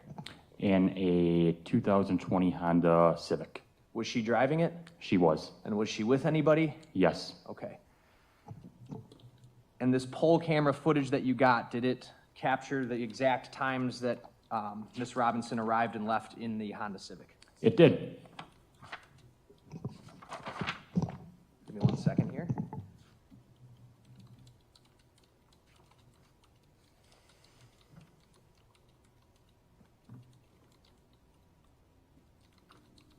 All right, I'm going to pull up on a disc marked Exhibit 237 There are 3 video clips.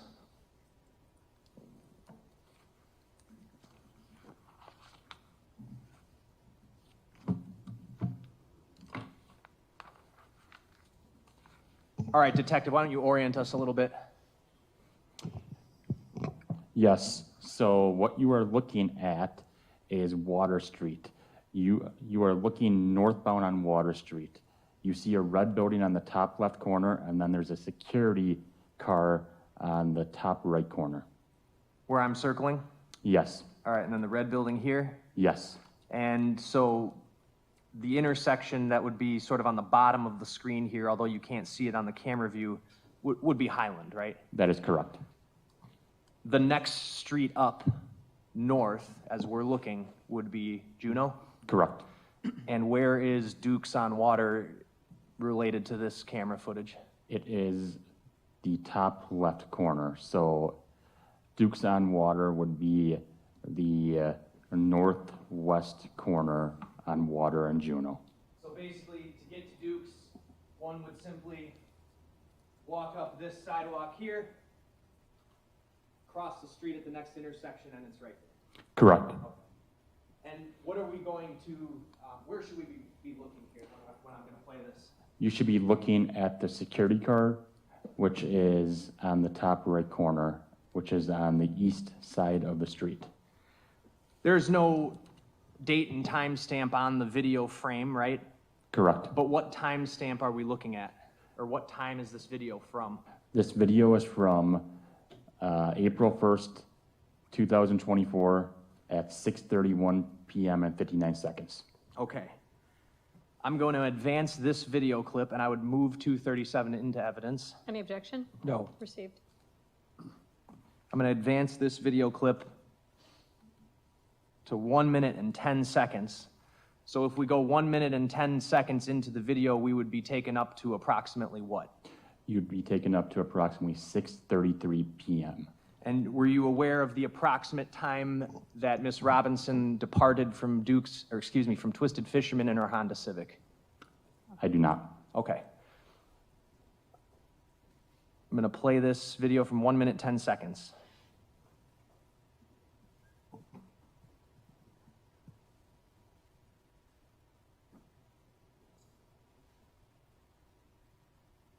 What do we see? You see the Honda Civic. It just pulled up on the right side of the screen here. Yes.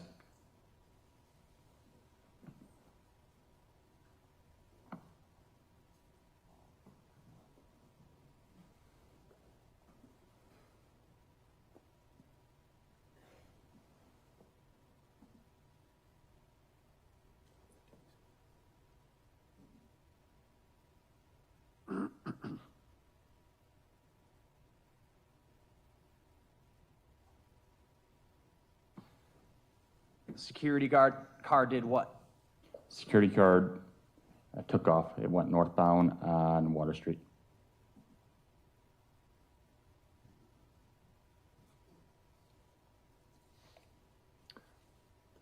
Did someone just get out of the front passenger seat? Yes. I paused it at 2 minutes, 15 seconds. Not Miss Robinson, right? No. Playing from there?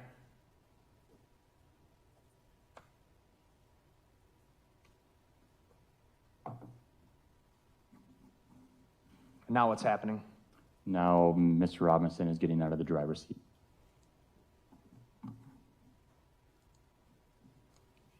And where are they walking to? They are walking westbound on Water Street.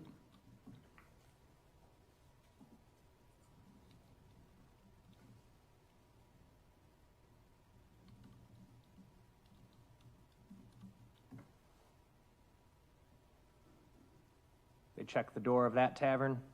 Correct. Not open, right? Yes. Okay, and then where do they go? They go northbound on Water Street. Off camera? Yep, off camera. Pausing it at 3:07, so this would have occurred around 6:33 p.m.? Yes. I'm going to advance the video, and if you look at the bottom, you see that the clip is a total of 2 hours, 38 minutes, and 41 seconds, correct? That is correct. Advancing the video to 2 hours, 32 minutes, 40 seconds. All right, it's now clearly nighttime, right? Yes, What time would this be about in real time? this would be approximately 9:04 PM. Playing at 2:32:40.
All right, paused at 2:34:05.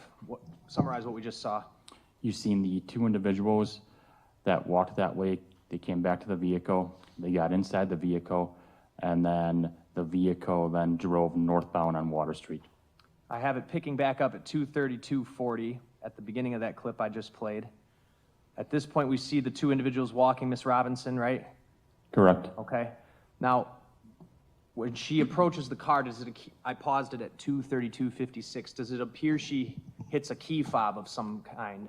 Yes, And how are you making that determination? because the rear tail lights, there's two blinks on the rear tail lights. Two blinks? Yes, Okay. I'm gonna play it at 2:32:56. Right there? yes, Okay.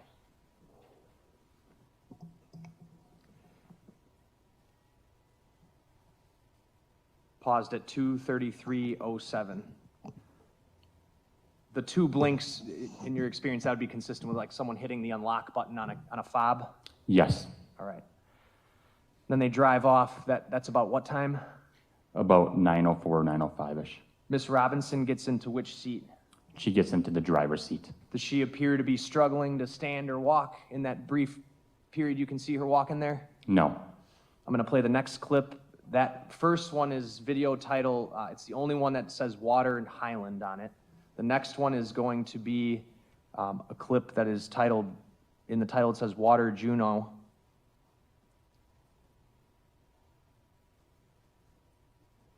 And it's camera, and then it says camera dash 02.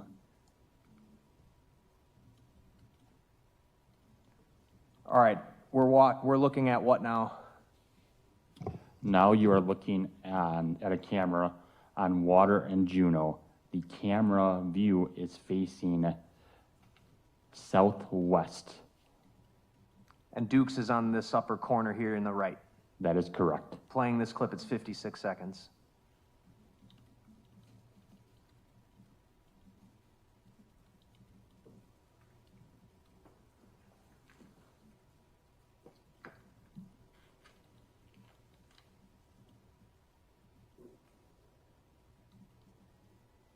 What are we seeing? The same individuals that got into the Honda Civic exited Duke at approximately 9:03 p.m. and are now walking southbound on Water Street. And he puts his arm around her there, correct? That is correct. And they continue walking? Yes. She's not stumbling or anything, is she? No, she is not.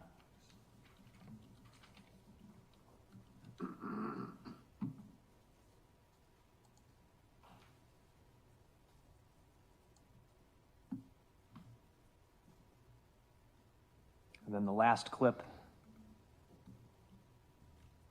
Similar angle, or similar view, correct? Similar view, but this view is now facing southbound on Water Street from Juneau and Water. All right. So Miss Robinson's car is gonna be up here on the upper left, Correct, and we're gonna see them walking on the right side here, correct? correct.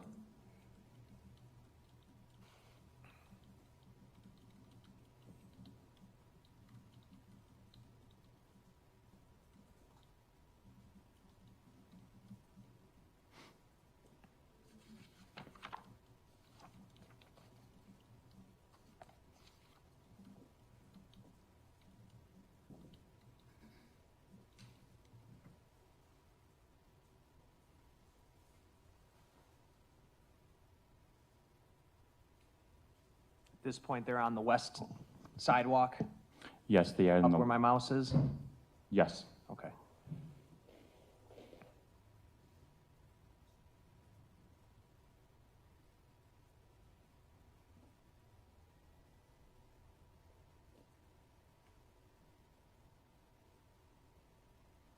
And now they're crossing the street?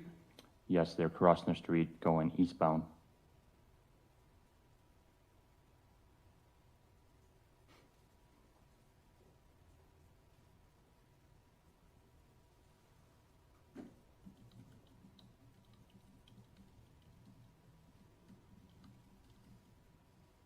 And paused at 135. I'm gonna back it up from there. Did you see the two blinks again? I did. Okay, I'm gonna play it again from 125.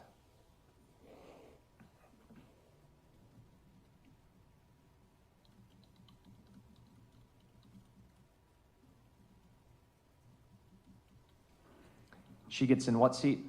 She gets in the driver's seat. All right, I'm gonna fast forward the video slightly.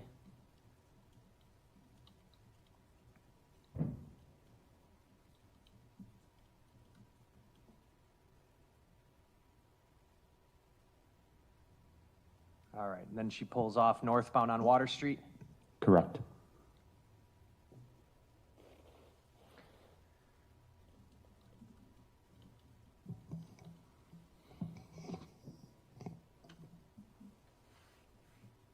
And that last one was Water and Juneau, camera 05. I'm gonna switch gears, detective, bringing up exhibit 238, which is on a flash drive.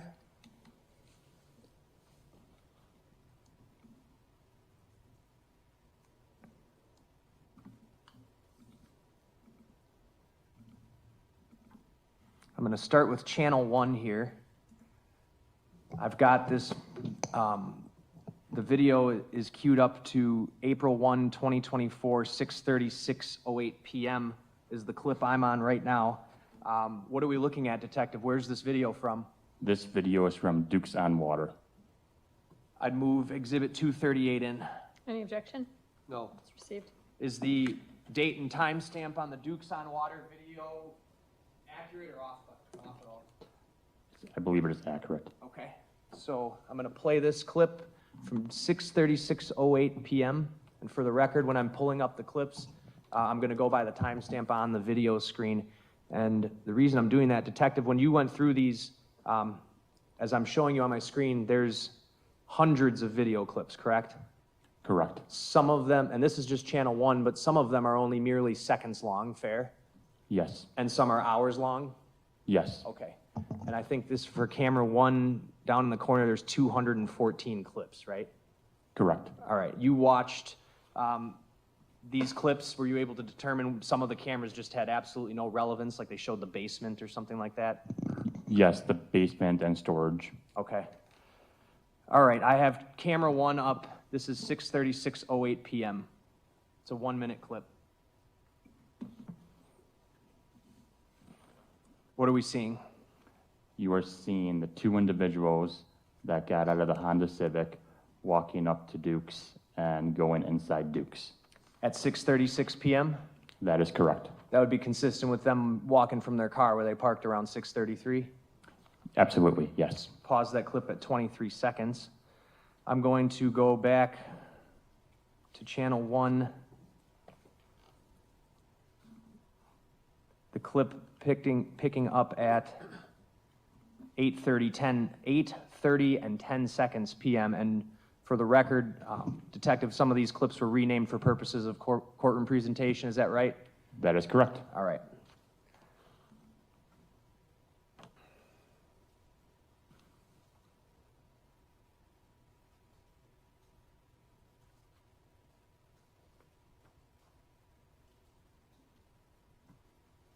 What's happening at 8:30 and 10 seconds? The subject who got out of the car with Sade Robinson is now outside smoking a cigarette.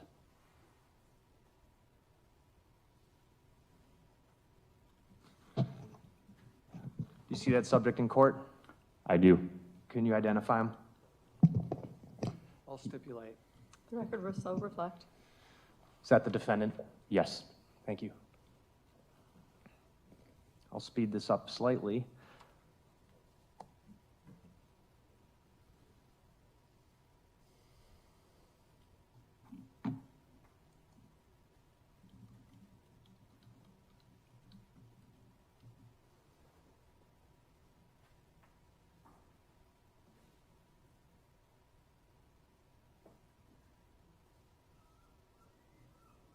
All right, stopping it at 2:18. Last clip from camera 1, picking up at 9:03 and 24 seconds. What do we see? Now you see Mr. Robinson and Mr. Anderson leaving the bar on Dukes. So they got there at 6:36. They got inside Dukes at 6:36 and they left at 9:03. Okay. I'm gonna go to channel 9.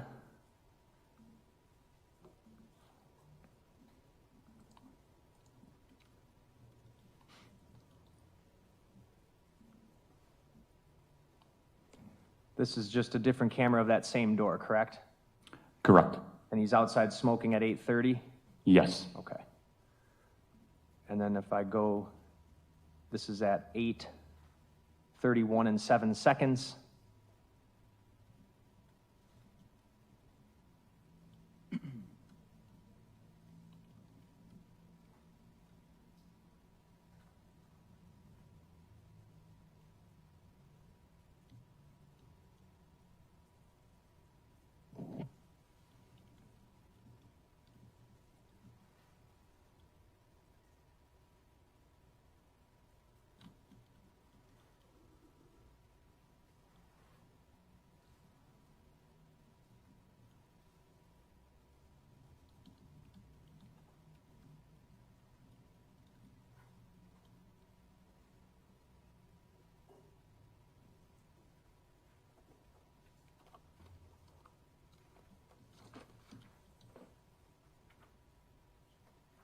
Showing you exhibit, doesn't have a number. I got a sticker.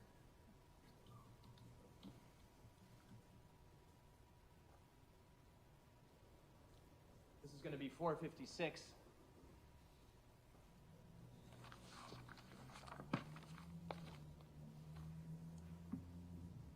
What are we looking at? We are looking at 3 different pictures.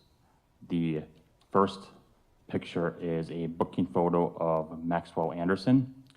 The second photo is Maxwell Anderson on a bus.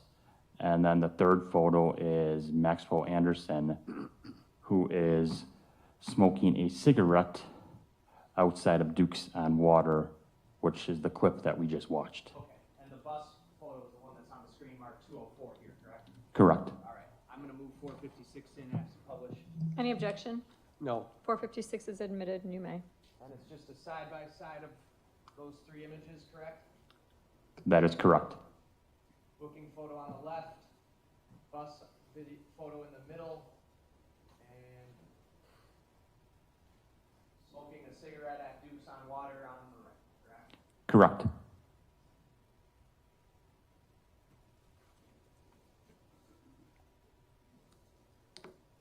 Back to the video here.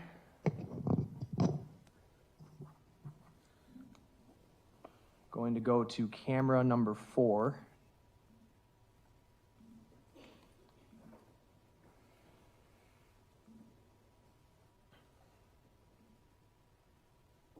All right, this clip picks up at 6:36. It's very hard to see, but I think it says 30 seconds PM. Is that right? Yes. Okay. I'm going to play and orient us now. Where's the entry door that they go in? The entry door is on the left. Off the screen to the left over here. Correct. All right, and where are they going to sit? They are going to sit on the bar, at the bar, the last 2 chairs in the bar. These two? Yes. Okay. Playing that clip from 6:36 and 30 seconds.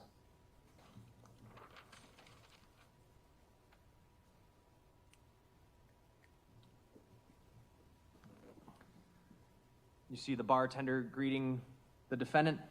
I do. Okay. Then a bouncer walks over with Sade? Yes.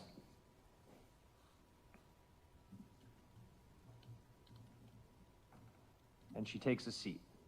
Correct. All right, I'm gonna speed it up slightly here. What are they doing? They are talking to the bartender right now. The bartender just did what? Provided a drink to Mr. Anderson, And now what's she doing? making a drink for Miss Robinson.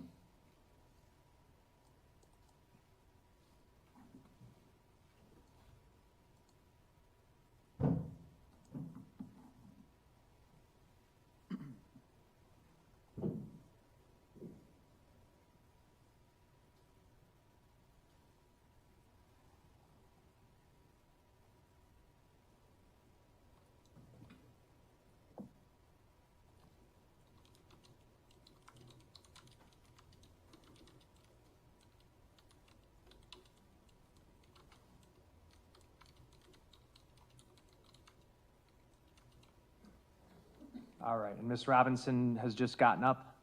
Yes, Where does she go? to the bathroom.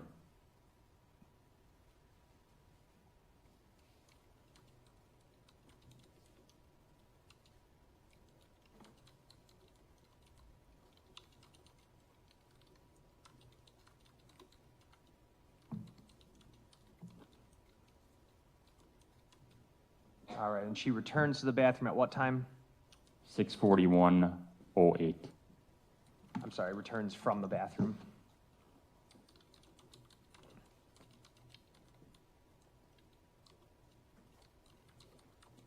And then they just essentially sit there for a while, correct?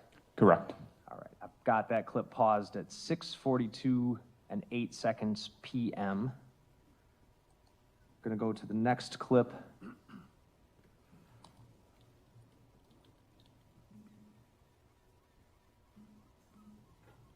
This clip picking up at 7:10 PM. And in the time span between these, are they essentially just sitting there and talking? Yes, Okay. Anything notable happen? they're just talking, drinking.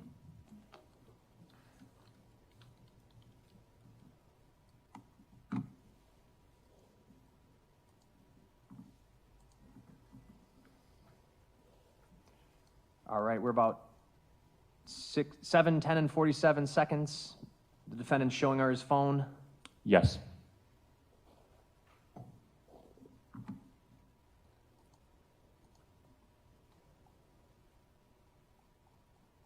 Seven 11 PM, he removes his jacket.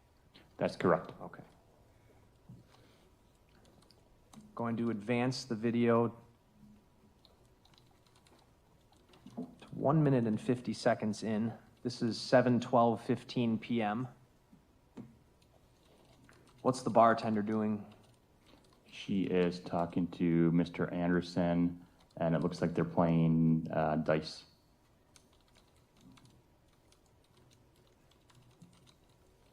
I'm going to play this in fast forward.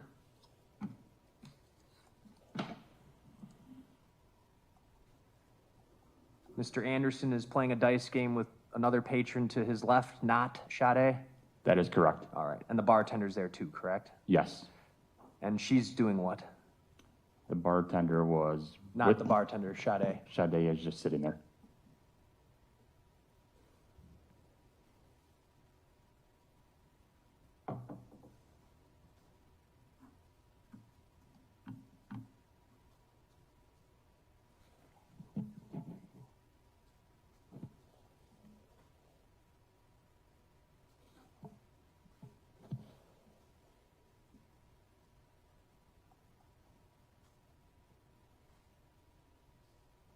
All right, and what happened just now? Maxwell Anderson finished his drink, and the bartender provided him with another drink.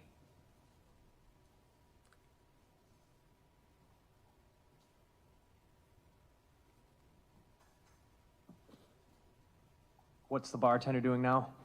She is getting shots. And the dice game is over? Correct.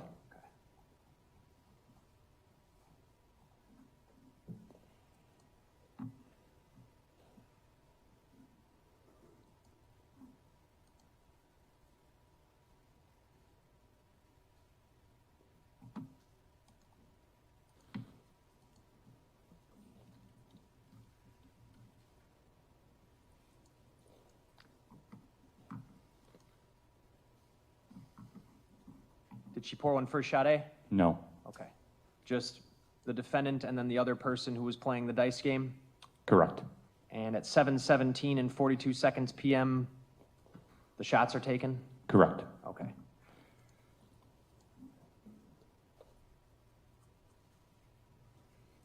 Gonna advance this video to 16 minutes, 43 seconds, picking up at 7:27:07 PM. What's Sade doing? Sade takes off her coat.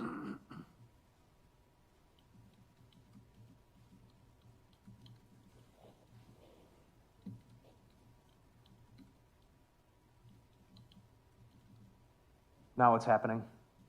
Sade stands up, and two other individuals walked past them by the table, and Sade then goes in the bathroom. She brings her drink with her? Yes.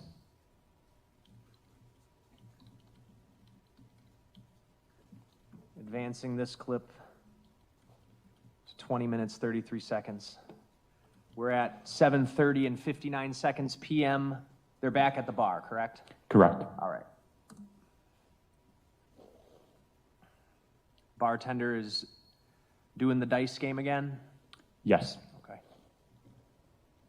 And Mr. Anderson is playing? Yes. Sade playing? No. So she's not playing the dice games or taking the shots from them? That's correct.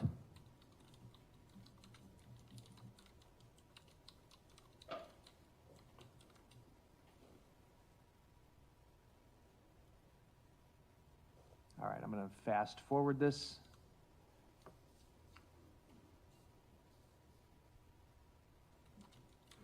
Does Mr. Anderson also have some kind of a vape? Yes. Okay.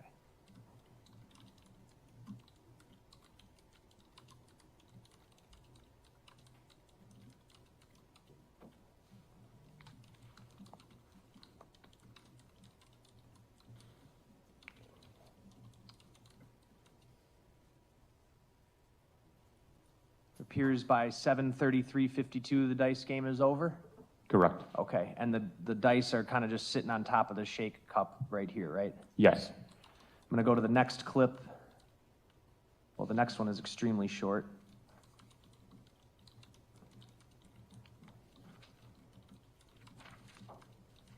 Just 3 seconds long. And then the following clip picks up at 7:33:59 PM, correct? Correct. All right. I'm going to go to 49 seconds into the clip. What is the bartender doing? She is pouring another shot. Looks like it probably is another shot from that second dice game. Correct. Okay.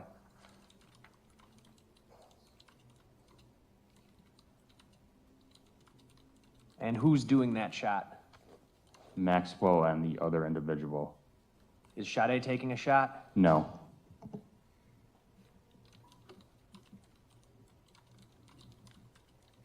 I'm going to advance this video. I paused at 7:39:34 PM. Advancing to 17 minutes, 48 seconds into the clip.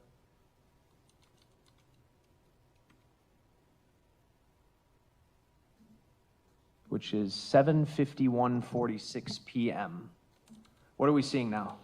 You're seeing two individuals on the right of Sade, and they're going to come over and talk to them. Do they end up kind of hanging out with these two people for the remainder of the time that they're there? Yes.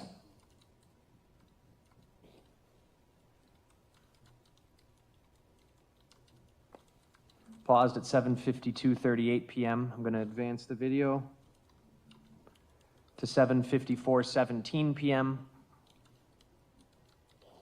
Mr. Anderson stepped away for a moment, correct? Correct. Okay.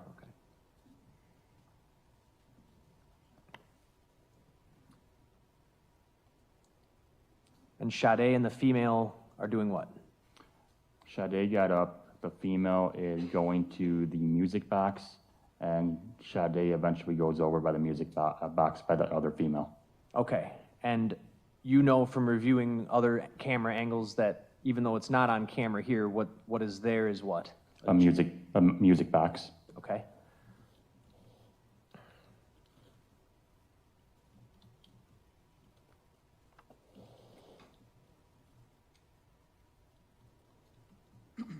At 7:55 p.m., Mr. Anderson returns from the bathroom.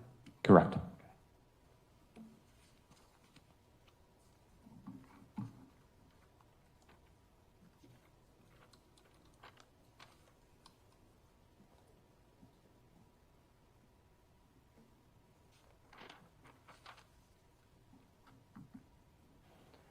The bartender just brought over 2 pitchers of what appears to be water, correct?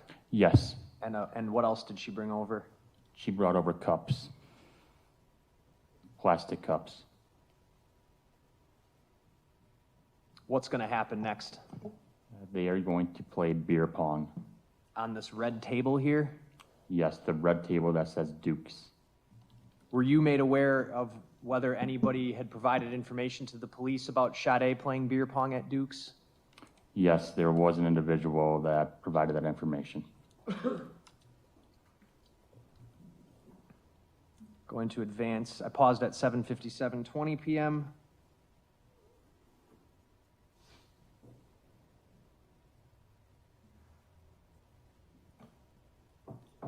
Picking up at 8:02:12 p.m. What does it look like Sade is doing right now? It looks like she is taking a picture because you can see her phone and then you can see the red on the back of her phone. All right, I'll back it up and zoom just briefly. So if someone had indicated that she had taken a Snapchat playing beer pong at Duke's, would this seem to suggest that that did happen? Correct.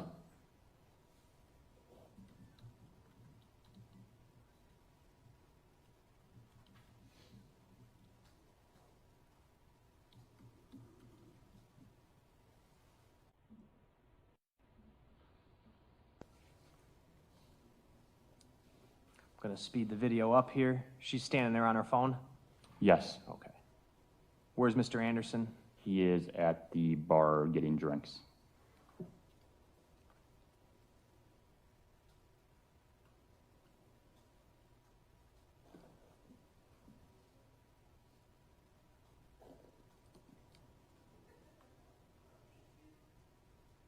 Now what's happening? Mr. Anderson takes the drinks over to Sade. Okay. He brought 2 drinks over? He did.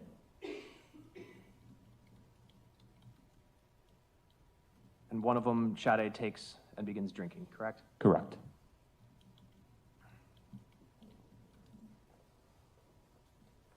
Paused it at 8:04:04 p.m. I'm going to advance it to 8:20 p.m. The beer pong game finishes, right? Correct.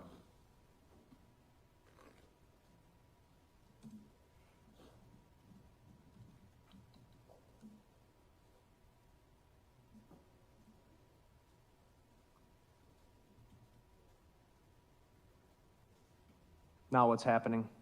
I have it in fast forward. Now Sade sits down by the slot machines and Mr. Anderson sits down right next to her and they are talking. Paused at 8:21:49 p.m.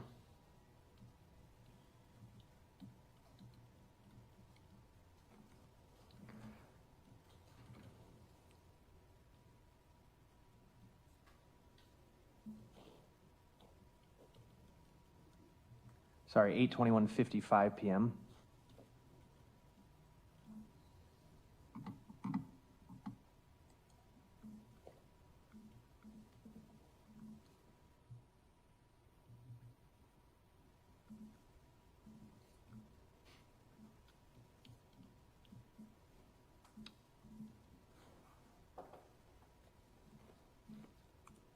Advancing to 8:33 PM, where are they?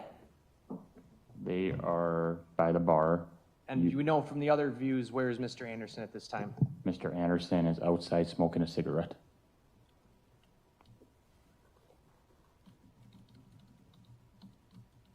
Putting it into fast forward.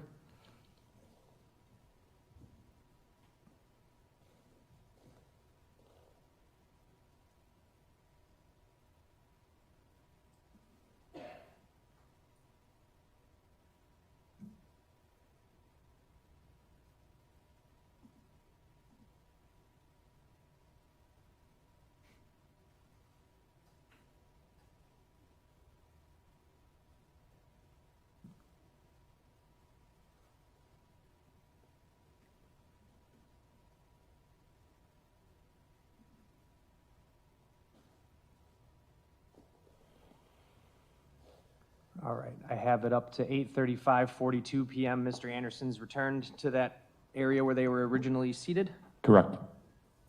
Paused at 8:35:49. Going to advance it. 8:39:11 PM. What are they doing? They are now starting beer pong back up.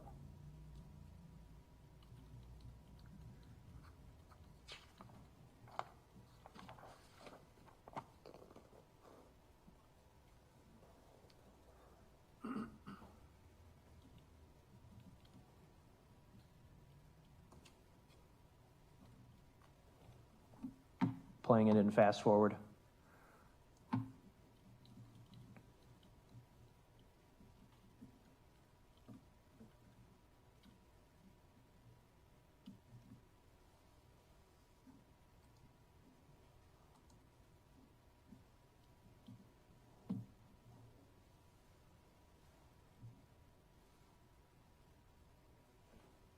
Paused at 8:44:18. They're just playing beer pong, right?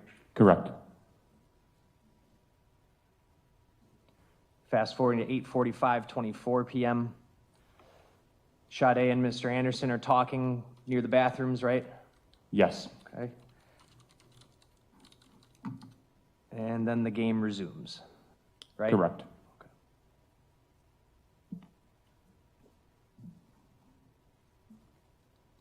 Paused at 8:46:01 PM.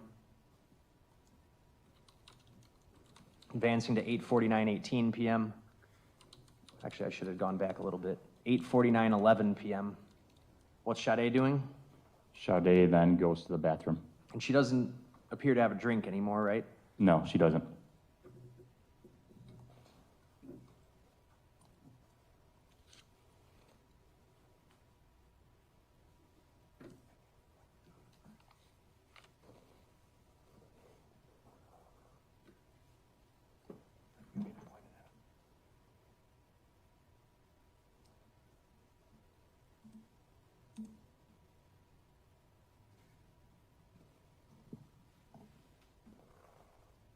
Sade's back by what time? By 8:51:18. All right, and for the rest of this clip, do they essentially just continue to play beer pong? Yes. 8:51:21 PM is where I have this timestamp, the last timestamp from this clip. I'm going to go on to the next clip from channel 4, camera 4. This clip picks up at 9 o'clock and 3 seconds. I'm going to advance it to 52 seconds. 9 o'clock and 53 seconds on the timestamp. What's happening now? The game is over or about to be over, and eventually you're going to see them shaking hands. They're eventually going to hug, and Sade and Mr. Anderson are going to leave. So Sade hugs the young woman she's been talking to? Correct. And now what's happening at 9:02 and 5 seconds PM? they are putting on their coats. Okay, that's a perfect point to stop then. Okay, so tomorrow morning, we're gonna kick back up at 8:45. Feel free to bring coffee, water, or soda. Leave your notebooks on your chairs. Remember, no talking about the case with anybody. Put it out of your mind till you come back tomorrow. Judge, before we go off the record, can we move 238 in and 454, which was a DNA swab? Any objection to 454 No. and 298? 238, 238? the flash drive. Thank you. Any objection to 238? No. Received as well. Okay, so have a lovely evening. We'll see you back in the morning. Thanks, everybody.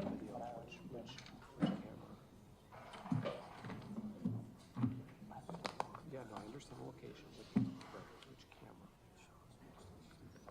I understand the video. I'm asking what camera. Because there's hundreds of them. It all.